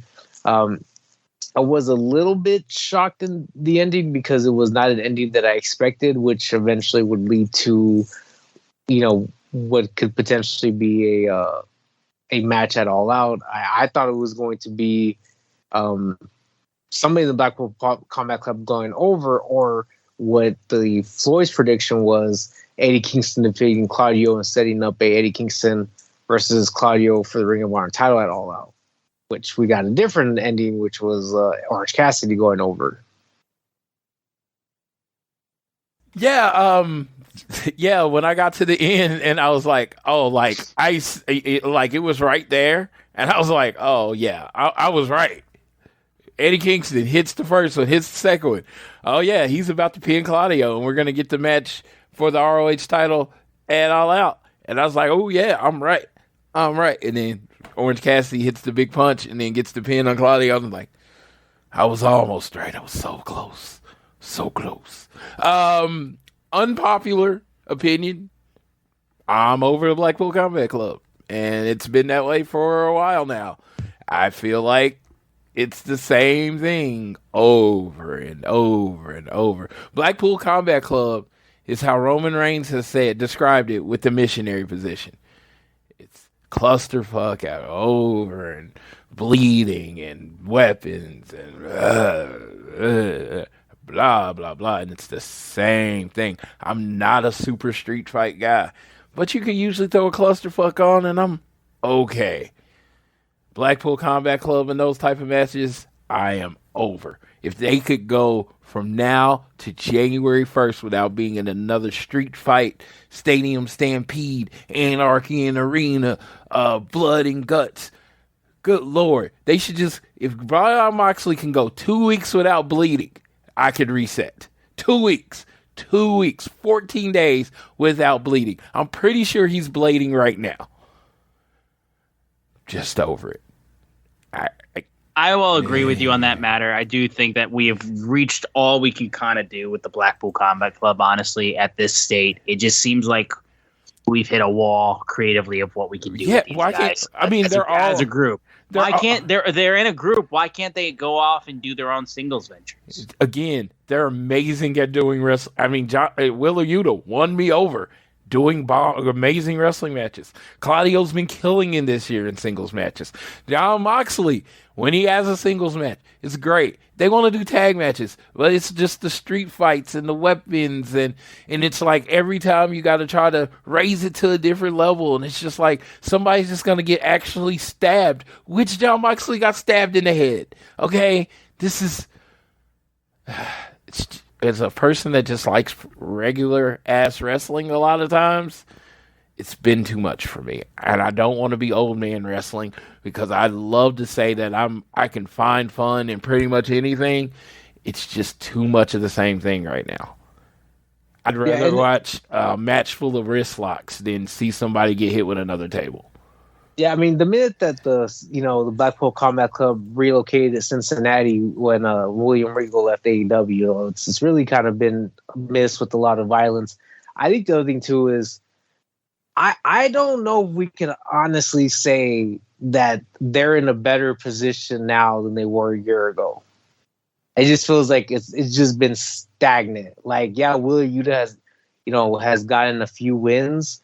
But it just still everything just feels exactly the same as we were this time last year with all the members of the Blackpool Combat Club. There has not been a progression in anybody, in my opinion. I just don't feel anybody has progressed further by being in this trio. So I think maybe we need to, maybe everybody go their separate ways. Claudio go defend the belt. Your Ring of Honor World Championship. Willard go back to Ring of Honor. Try to do something in their division, and then Moxley, go home. Hey, you're supposed to take a vacation. It's been a year. You're supposed to take a vacation. You didn't take it. Go get it. Yeah, no, I think that's fair enough. We'll move over now to the AEW Women's World Championship match: Hikaru Shida versus Saraya versus Toni Storm versus Dr. Britt Baker DMD. Saraya comes out first, and she has Queen's "We Will Rock You" blasting through Wembley Stadium as she literally walks out with her Fighting With My Family peeps, her legit wrestling family and her blood family. And I was like, well, she ain't losing. Like, this is a champion's entrance through and through. It was awesome. Honestly, it was such a cool moment. One of the best entrances of the night. And I gotta be, was I happy about the one women's match on the card? I mean, no, but let's be honest. Do I really care? Not really. I wasn't. But dude, they kind of tried to make up for it with the entrances because all four of them got epic entrances. Like all four of them got epic entrances. Like they all got their money. They got their moment with the 80,000 people. And I'm just gonna say this, and this is just a small detour before we actually talk about the match. I feel like you shouldn't listen to what people say. You should watch what they do. TK shows you exactly how he feels about the women's division every time he books a card. And when someone tells you, hey, this is what I'm serving, and you want to order off menu, yeah, that's probably not going to work out. Tony Khan has a menu that he prepares and he wants you to have. It's prefix, no substitutions.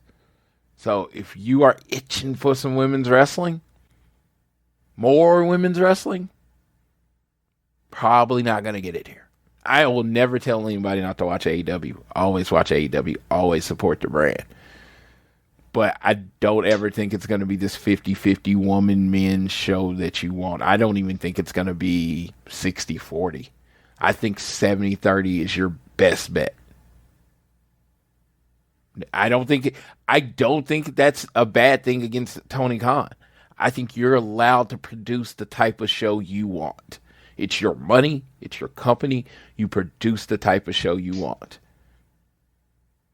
Because, unfortunately, financially, numbers-wise, do all the things, doesn't seem like there's a reason to put on more women's wrestling from that side. I mean, of course, there are a lot of talented women in AEW, and I want them all featured.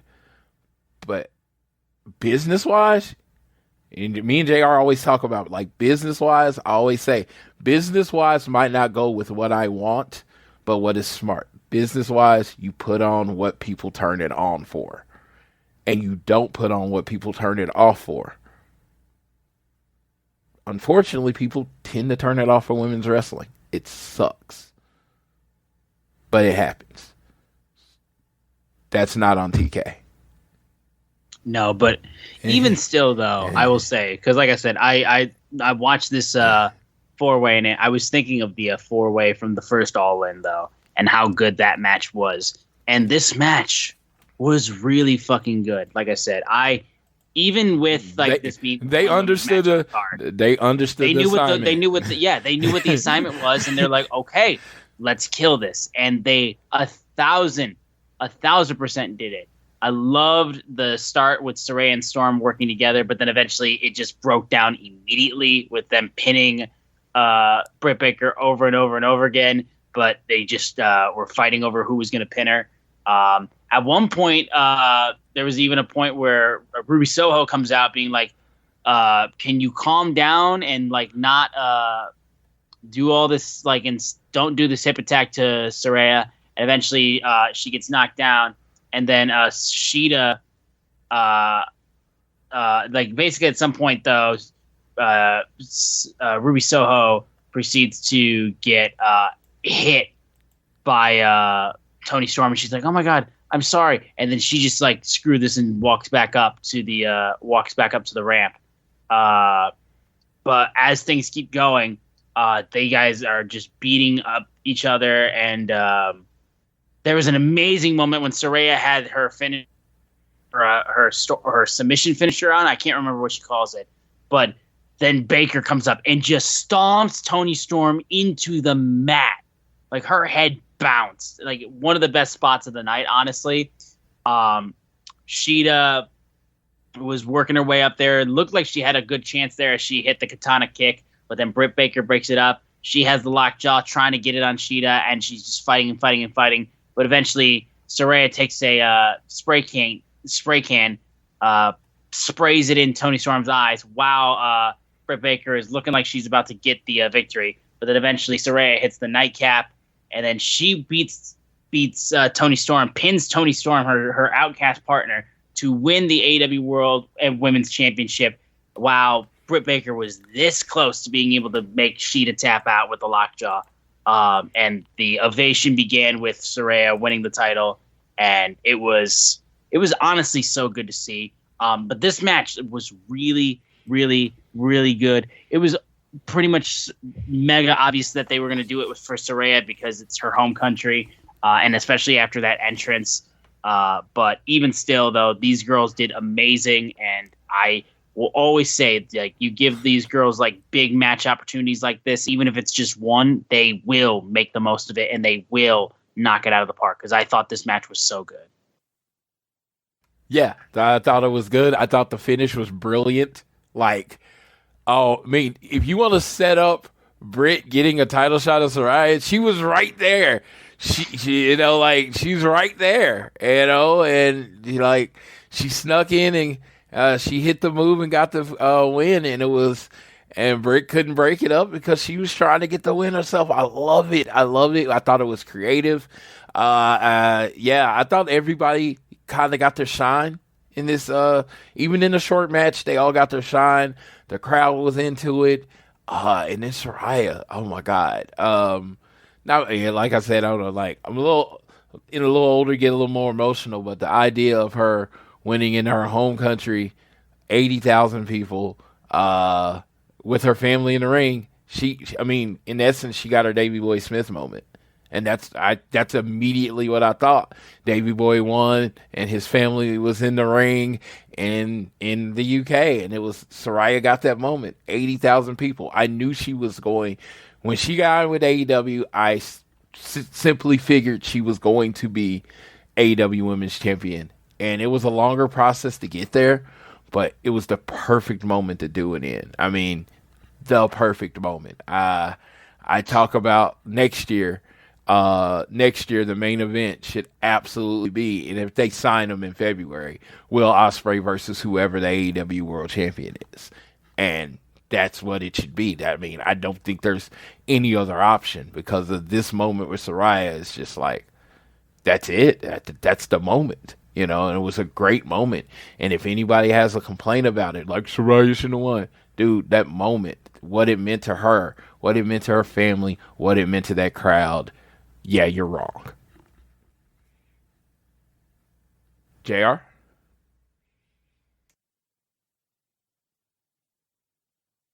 I apologize, I was having issues with my mic. The one thing I really did like about this match, so when this match was starting, I was like, okay, how are they going to turn Saraya and Toni Storm against each other?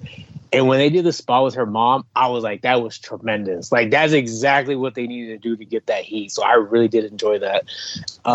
And I like the ending because I think when you look on paper, and I say this, it's not to be maliciously, but like, on paper, Saraya and Britt Baker are the two biggest stars in their women's division. So it leads you to continue the feud they had last year and this time for the belt. So I think it makes sense to kind of put some energy in that back in the women's division, because for all intents and purposes, as you've said earlier, and we've said in previous podcasts, it seems a little stagnant.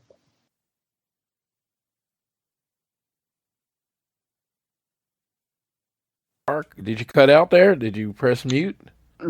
Oh, sorry. Yeah, sorry. My mic was muted for some reason. But yeah, no, I'm right there with you guys with this match. Moving in, though, we had the coffin match between Darby Allin and Sting and Swerve Strickland and Christian Cage. Getting the Whose House, Swerve's House chant through Wembley Stadium was a lovely sight. Sting was full Joker at this point, and it was a sight to behold, I will say. They were wearing their jackets covered in thumbtacks that they pulled out of the coffin. Christian tying up Darby's arms with tape behind his back, and he was still able to hit a moonsault with his wrist taped up behind him and like cannonball diving to the outside. Like, I love Darby so much that him doing this. And Swerve and Christian are two of AEW's best heels right now. Honestly, I'm not afraid of saying that. And Sting was able to get a lot of really cool stuff in this match. And yeah, I loved the ability to get Luchasaurus included in there, and then also get Nick Wayne in there as well. But as it was going and going and going, it looked like Sting was going to go ahead and splash on both of them in the corner and get Christian and Scorpion Deathlock to hold him there for a bit. Swerve hits him in the back with a steel chair. He no-sells it. But eventually, the Christian Cage takes a low blow with a baseball bat, and then they jump Sting and beat him down. But eventually, Swerve goes for a 450 splash onto the coffin. Sting gets out of the way, and it looks like it fucking hurts. But eventually, as they are shoving Christian Cage out of the way and gouging his eyes out with Darby, Sting's able to get a Scorpion Death Drop on the coffin, and then Darby proceeds to then take Swerve and dive onto the coffin and then eventually the lid is able to shut with him hitting the coffin drop and shutting it on Swerve. This was fun, honestly. It wasn't anything like insane, but it was fun, and I've always said that Sting and Darby together are great, and Christian and Swerve Strickland are two of AEW's best heels. So I thought this was just a nice little fit. I like the ability to get Nick Wayne and Luchasaurus featured on the show as well. But I thought this was fun. I didn't have anything like over the moon crazy to say about it, but it was fun at least. I did enjoy it. I'll just say I agree with you, Austin, on that. I think it was, when I look back in at the career of Sting, and Sting has had a lot of moments, but it's crazy that him at almost 60 years of age, he has never been in a crowd as big as this. Like, he was at 31, but like that was significantly different than Wembley. I mean, Floyd, you were there. I mean, you can compare 31 and Wembley about how significant bigger this crowd was for him. And Darby, like, dude, I love you, man. Like, I really do. But you're gonna kill yourself. Like come on, man. Like, I love you, but let's dial it down a couple of notches in some of the situations. I mean, obviously this was the moment, but like, dude, oh my god, like every time like my eyes shudder when you fucking just doing coffin drops on caskets and diving like through tables and stuff. Is just like, this guy's gonna kill himself one of these days for us. Yeah, when he jumped and just landed on the casket back first, I was like, oh god, that's so unnecessary. It is, really. But it's actually the reason I got turned on him. I'm like, this dude gives everything for his craft. He gives his body. He gives everything for it. You can't do anything but respect someone like this. And it's just like the amount that he puts on the line every time he wrestles. And Swerve, like, dude, I mean, low key, probably my favorite. It's like I say this every week. It feels like by a different person, but Swerve, man, I feel like his last 3 months, like, he has always been good, but I feel like his last 3 months, maybe 4, he's just like went up to that next level. You see his physique changing, but that evil like this, he's like the opposite Joker, and then everyone's starting to love him. Like, when you're so good and so bad that everyone starts to love you, he's kind of reached that level. And then they had the live music. It took me, funny, because the dude was just rapping so perfectly with the song. It took me a minute to realize it was a live performance. And then, but I thought he was amazing. Sting doesn't go through the table the first time. Old school veteran calmly gets up, throws his whole body in it. It's breaking this time. That was cool. I think you got to look at Swerve and how Swerve has protected and take care of Sting this whole time to make him look good. And Darby's looking a next level. And Christian's like, if you told me Christian was 35, I'd believe you. He doesn't look a step slower than he's ever been in his whole career. This match was great. Nick Wayne got his spot. Just imagine being 18 years old and performing in front of 80,000 people, even if it was only for a few seconds. You performed in front of 80,000 people. Luchasaurus got his moment. I was just really happy for how this turned out. And then, Sting beating on his hands and then put his body in there. And it's like, you knew the coffin drop was coming, and it was beautiful. And inside the coffin, here lies Swerve. Match was perfect. Yeah, there you go. Next up, Chris Jericho versus Will Ospreay. Excuse me. We opened with the Fozzy singing Judas after Chris Jericho wanted to be Freddie Mercury doing the Day. But this was one of the matches I heard a lot of people were kind of like a little iffy on, I will say. There was some great moves. I loved there was a point where a Hurricane Rana was countered, I believe it was, by Jericho. And it was beautifully done. There was points in it where it felt like you could see Chris Jericho trying so hard to keep up. And I don't know how you can keep up with Will Ospreay if you haven't worked with him in the past. So I get it. This match was all right, I will say. This was one of the weaker ones, I would say. But Ospreay still did everything in his power to just do every crazy thing under the sun. And he was just working with a guy like Jericho who is able to ride along with it for a while, but then like at some point, like he play catch up a bit. So that was the only thing. But Ospreay was able to get the victory in his home country. After the match, Sammy Guevara, who was with Jericho at ringside, helps him up, but Jericho pushes him away, and it like kind of leaning towards like, you know, Jericho being like, am I really done? It looks like. But I thought this match was still all right. It wasn't like anything insane, but it wasn't bad. So yeah, I thought this was all right. All right, JR. I again agree with you. I think they both did what they best they could, and I will say this. I love saying nonsense about Jericho, but sometimes as the nights we're on with AEW events, they're so action packed. I feel like in this match, I need to go back and rewatch because I feel like after seeing everything we just got done seeing, I don't know if this match may not have been as good as we may not have thought it was, or maybe it's just like, dude, I really need a breather, because that's the one thing, as I've explained with AEW, that's different than other companies when it comes to their pay-per-views, is like it is literally nonstop. There is no breaks. There is no like vignettes, promos, nothing. It is when one match ends, the next entrance is coming out. So I feel like this match potentially may have been better than I thought it may have been when I saw it live, if that makes sense. And then the next thing I will say, I will add this. I like the tease with Sammy and Jericho. I really thought Sammy was going to fucking knock Jericho's lights out and join Don Callis, because Floyd and I have been like talking about how this could turn Sammy heel and be something big for him. If I will say this, if you want someone to be heel and get over, Don Callis is the most despicable piece of shit, and just put him with him. So I really thought Sammy was going to lay him out in front of Wembley. Yeah, I thought that was, I was expecting the Sammy turn there, but the match I thought was good. I thought it looked like it was a Chris Jericho match against Will Ospreay, and it's like him not being able to keep up with Will Ospreay actually played into the match, that Will Ospreay is the best wrestler in the world and Chris Jericho is a legend. I mean, this is what it looks like when the best wrestler in the world first wrestles a legend. The legend's not supposed to keep up.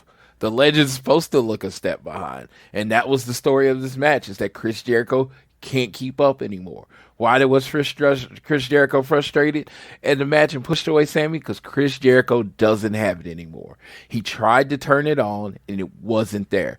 He tried to flip the switch, and the switch wasn't there.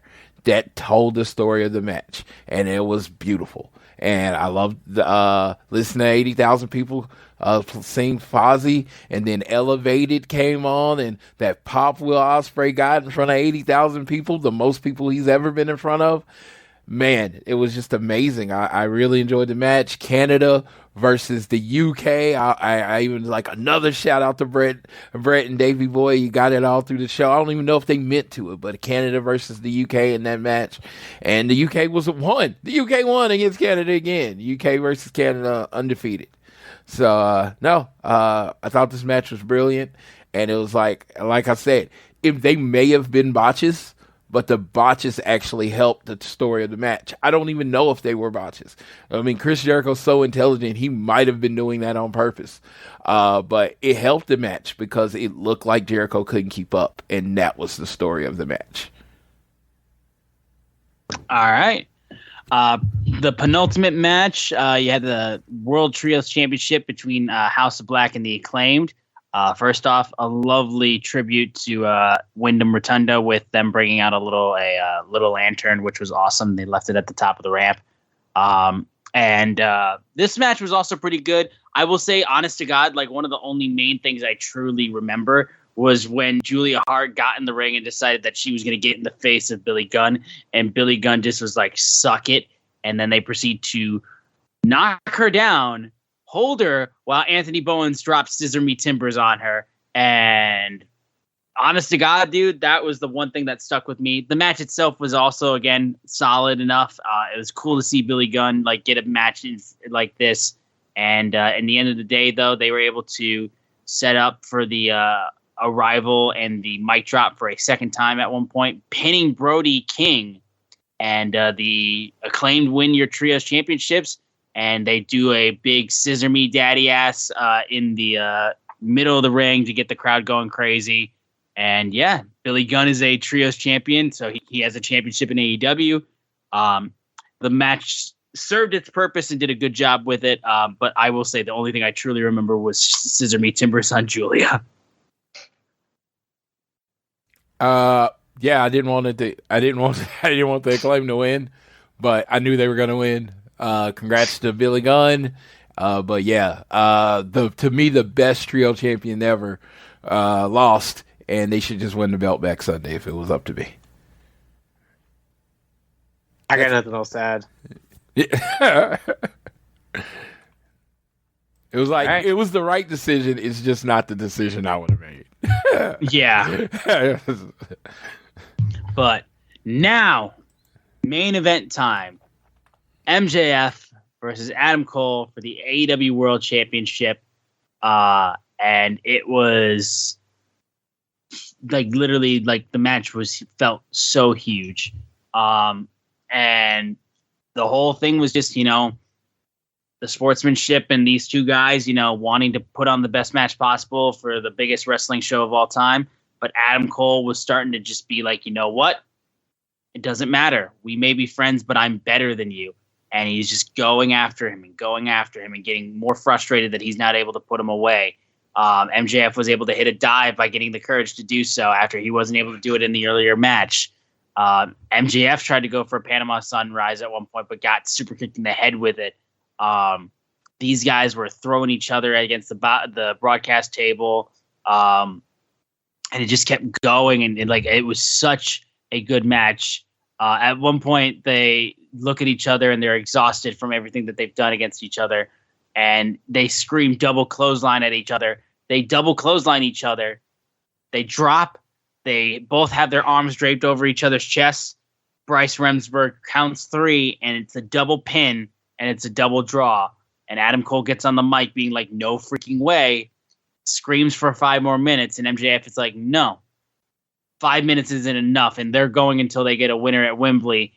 Bryce Remsburg eventually gets dropped, and eventually it looks like MJF is going to grab a steel chair and throw it to Adam Cole to make it. Like, they basically did the Eddie Guerrero chair spot, but it was literally just hot potato for the longest time. But eventually, MJF has the chair in his hands, and he goes, all right, throws it around his neck, and then drops. And then ref is being like, what? You did that? Where did this come from? He tries to roll him up. It doesn't work out. But eventually, as they guys are just pulling move after move after move, he pulls the Dynamite Diamond ring out, MJF, and he's on the verge of tears about to do it.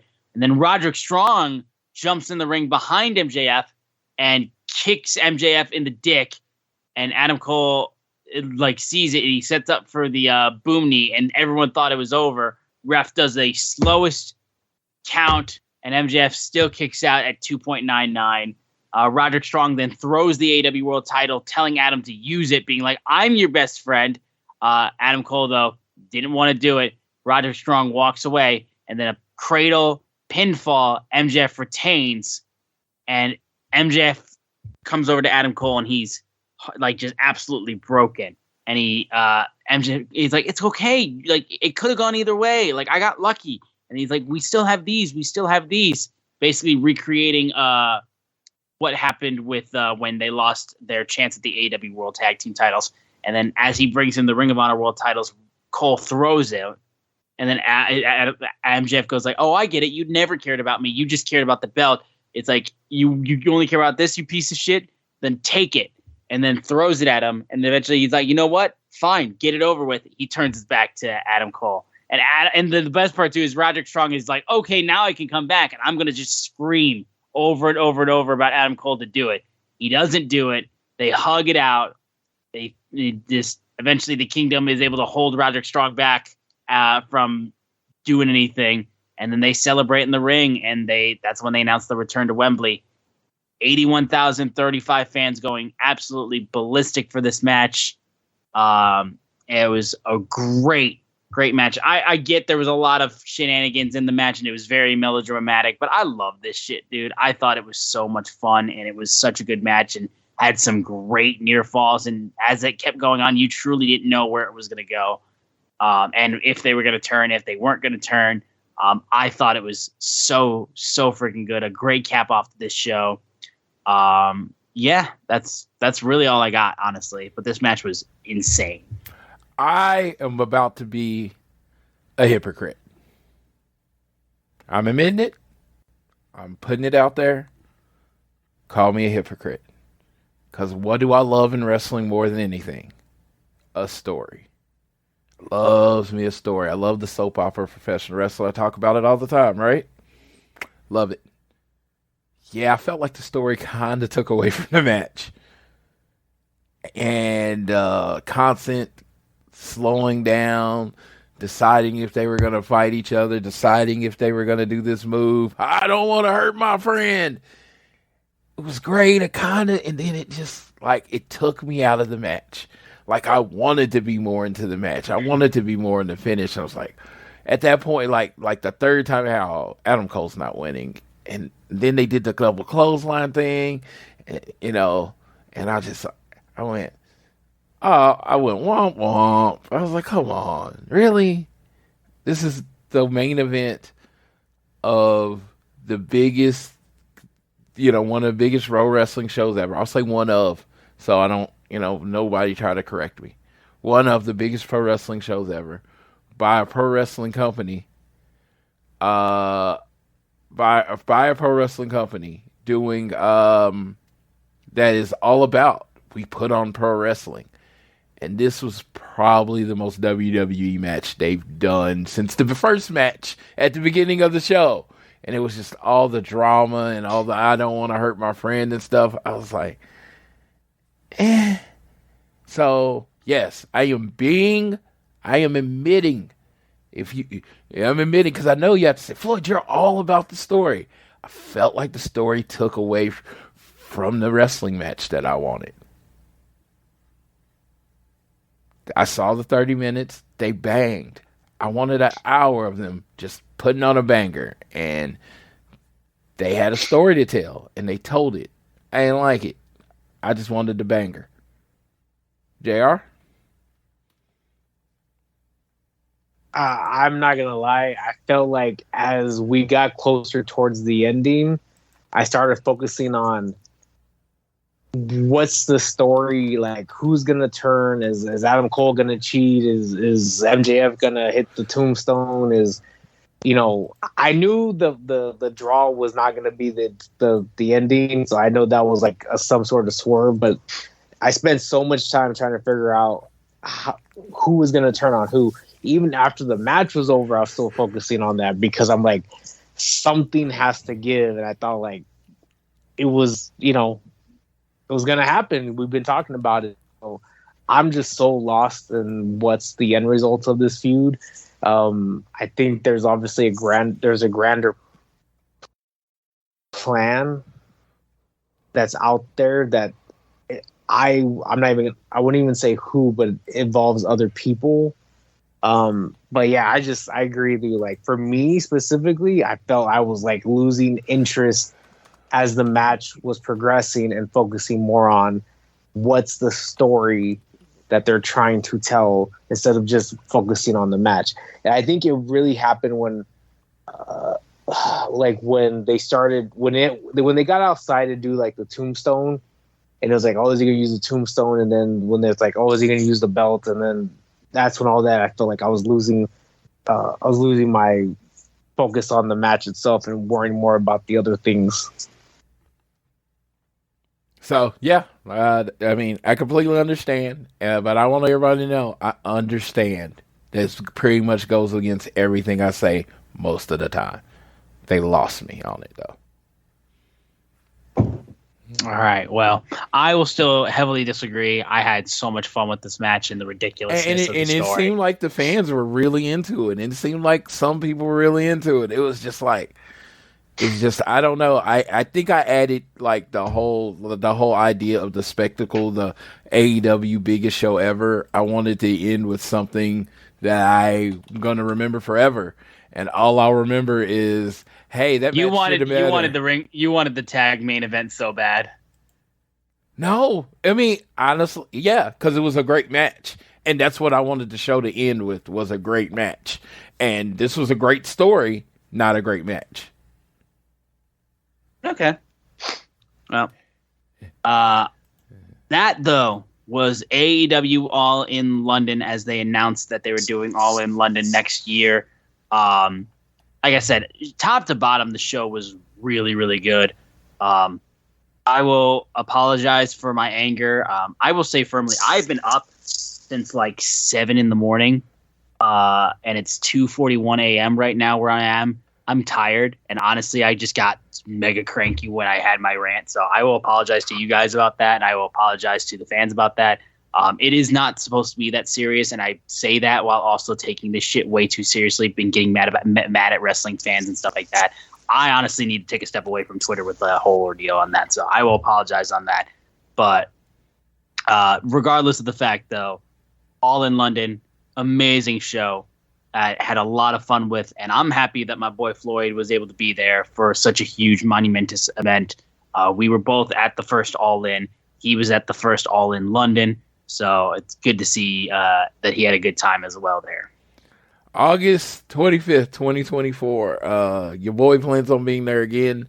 In a lot of ways, because I've said 40 will probably be my last WrestleMania for a while. In a lot of ways, this will probably place your WrestleMania.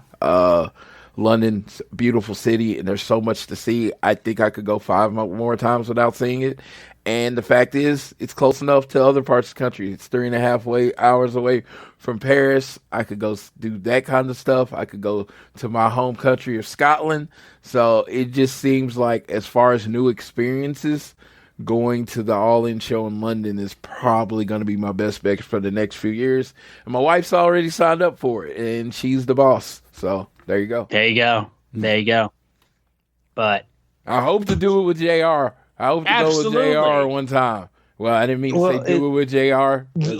I hope to go to the show with JR. Excuse me. Yeah, I hope me and JR get to go to the show, and then we can go pose in Harry Potter pictures together. Well, as I was saying earlier, AW likes picking some very bad times for educators to do events. But I alluded to this earlier because there was one very significant thing that came after they announced All In 2024, as I'm doing the dates in my head, and I was alluding to this earlier. I said, AW going into as they're rounding through the 4th year and into year 5 next year. Things are going to change. And one of the things is, we were used to 4 pay-per-views, Double or Nothing, All Out, Full Gear Revolution. Then came Forbidden Door last year. Now we have All In. And Tony Khan announced that on Sunday, October 1st, live from Seattle, is a new pay-per-view. It looks like, I believe it's a joint venture with New Japan called Wrestle Dream. And it is a tribute to Antonio Inoki.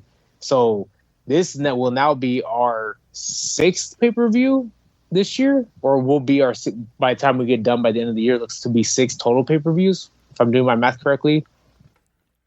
Yeah. We're getting more pay-per-views. You're correct. It's 6. It's going to be 6. So that's very exciting. It's very different. If you count Forbidden Door, it'd be 7, right? So we have, I'm 7. Yeah, it will be, so Revolution, Double or Nothing, Forbidden Door, All In, All Out, and then Wrestle Dream will be 6, and then Full Gear would be 7. Yeah. So, yes, this is, but with that being said, I do hope to eventually, I've been to London to see UFC at the O2, which was a phenomenal experience. My goal is to eventually see a big stadium show in Europe. So I would have to figure how is that going to work around school. Because literally, again, Sunday, was Wembley, and then today is our first day of school for the fall 2023 school year. So, and it'll be the same thing like that every year as long as they keep running the end of August. Yeah, the bank holiday. I was, Forbidden Door pretty much ended my AEW pay-per-view streak. And if it didn't end there, it was going to end this Sunday with All Out because, they're adding so many pay-per-views. I'm not even putting all my pressure on myself to keep up. And the next show's in LA, so next show, technically, I guess the next show would be in Seattle. But, hey, gives me every reason to just call it quits now. I'm not even putting that pressure on myself. I'm going to go to the ones that I can, that make sense to me. And, yeah, that'll be the way it goes going forward. But, yeah, I loved it. I loved my run during this 4 years of AEW. Like I said, the only pay-per-view I would have missed that they let people into was Forbidden Door, and that will be it. I'm like, that was a beautiful run. AEW is growing. They are transitioning, and with that, I'm not going to be able to grow as fast as them unless a lottery hits or some shit.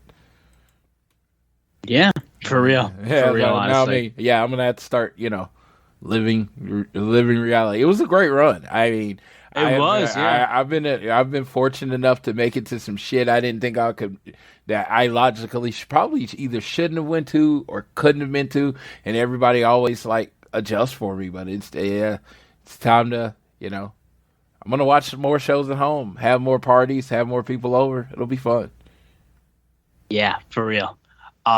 But overall, guys, that's going to do it for this episode, I think, of All Things Elite. I do think me and Floyd are going to do another episode after Dynamite, talking about that and then talking about the All-In card, or at least what's available. Yeah. I mean, the All-Out card and what's announced at that point. I'm going to wrap things up because, like I said, I am fucking tired. I don't know how I'm still awake, honestly, if I'm being straight. But guys, thank you guys so much for tuning into this episode of All Things Elite. Thank you for putting up with me being a salty bitch. And thank you to JR for being here, dude. We loved having you here talking about All In and just being able to rap about this show and how huge it was for AEW and how huge it was for pro wrestling, because it really, really, really was. It was very fun. I appreciate talking to you guys. It was great to do a preview and review. And like I said, I really think just in general, we could do more of these. And like I said, the UK European fans are so passionate that they deserve, I think, 2 shows like this a year, and it's Absolutely. Great for them. So shout out to all of the UK, Europe, that came out for that event, and people that like Floyd that made the trek from North America over there to London for the show. All right. Well, you guys be sure to continue to download this fine show on Google or Apple Podcasts. If you listen to us on Spotify or wherever you choose to listen to us, please give us a share with your friends, family, coworkers, whoever you wish. And you can also leave a rating and a review and subscribe so you don't miss a single episode. You can follow us on Twitter at ATElitePod, at Social Suplex, are the guys that make this show possible. Please check out all the other shows they have there on their network. I am at Austin Sumowitz, SZUMOWICZ. Floyd is at Floyd Johnson Jr., and JR is at Lucha Professor. And with that, I will go ahead and pass it off to Floyd as we celebrate this huge, momentous occasion, All in London, the biggest wrestling show of all time, an absolute outstanding accomplishment. And considering we were 5 years removed from the first All In, what a way to have this take place. I will send it off to Floyd so he can take us home for this episode of All Things Elite. Yes, I'd like to thank everybody last week when I was having passport issues, all the people that reached out, let me know. They wish me the best of luck. Thank you. Shout out to Jason J-Ro. He's like he had my back in a unique way. I'll just say it like that way. I'll say it like that. But yeah, shout out to all of you that were, and I got it all taken care of and was able to go. Had the time of my life. None of this is lost on me. How lucky I am to get the time and all that stuff to do this, but also not lost on me how hard I work. Because guess what? I got home after being in the plane for 11 hours, whatever the plane was. I got home and I sat here for 30 minutes, and then I signed in and worked. So understand, I work very, very, very hard to do what I do, and I do it because I love it, and I hope we do this show because we love it. People were talking about getting media credentials for a show, and I was like, I'm good. I'm like, hey, I was like, if Austin wants to take that on, I fully support him. But we both have, a lot of people don't know this, we both have full-time jobs. And our jobs aren't type of jobs that you work 40 hours a week and then stop. That's just not how our jobs work. So neither one of us has really the capacity to take on everything that goes on with trying to get media credentials and stuff. So that's why we don't do it. We just don't have time to do it. But thank you all for listening, jumping in our show. Got to hear me get a little angry or disappointed. Got to hear Austin just flat out pissed off, and I love pissed off Austin. Like, kind of turns me on. I like me some pissed off Austin. So no, that was interesting. But yeah, we are going to do our best on the show to not focus on the backstage stuff. If it affects the show, we'll report it. But in essence, we're gonna try to keep our focus on wrestling. I put out a tweet today. Focus on the things that give you joy. Don't focus on the things that take away from it. I feel like the backstage stuff is starting to take away from the joy of wrestling for so many people out there. So I feel like with us being the proclivity of positivity, we're not going to focus on that anymore. We're just going to focus on our love of wrestling and us hearing our passion out of it. So I thank you all for listening. And as I remind you every week, whether it is home, work, or school, always do your best to be elite.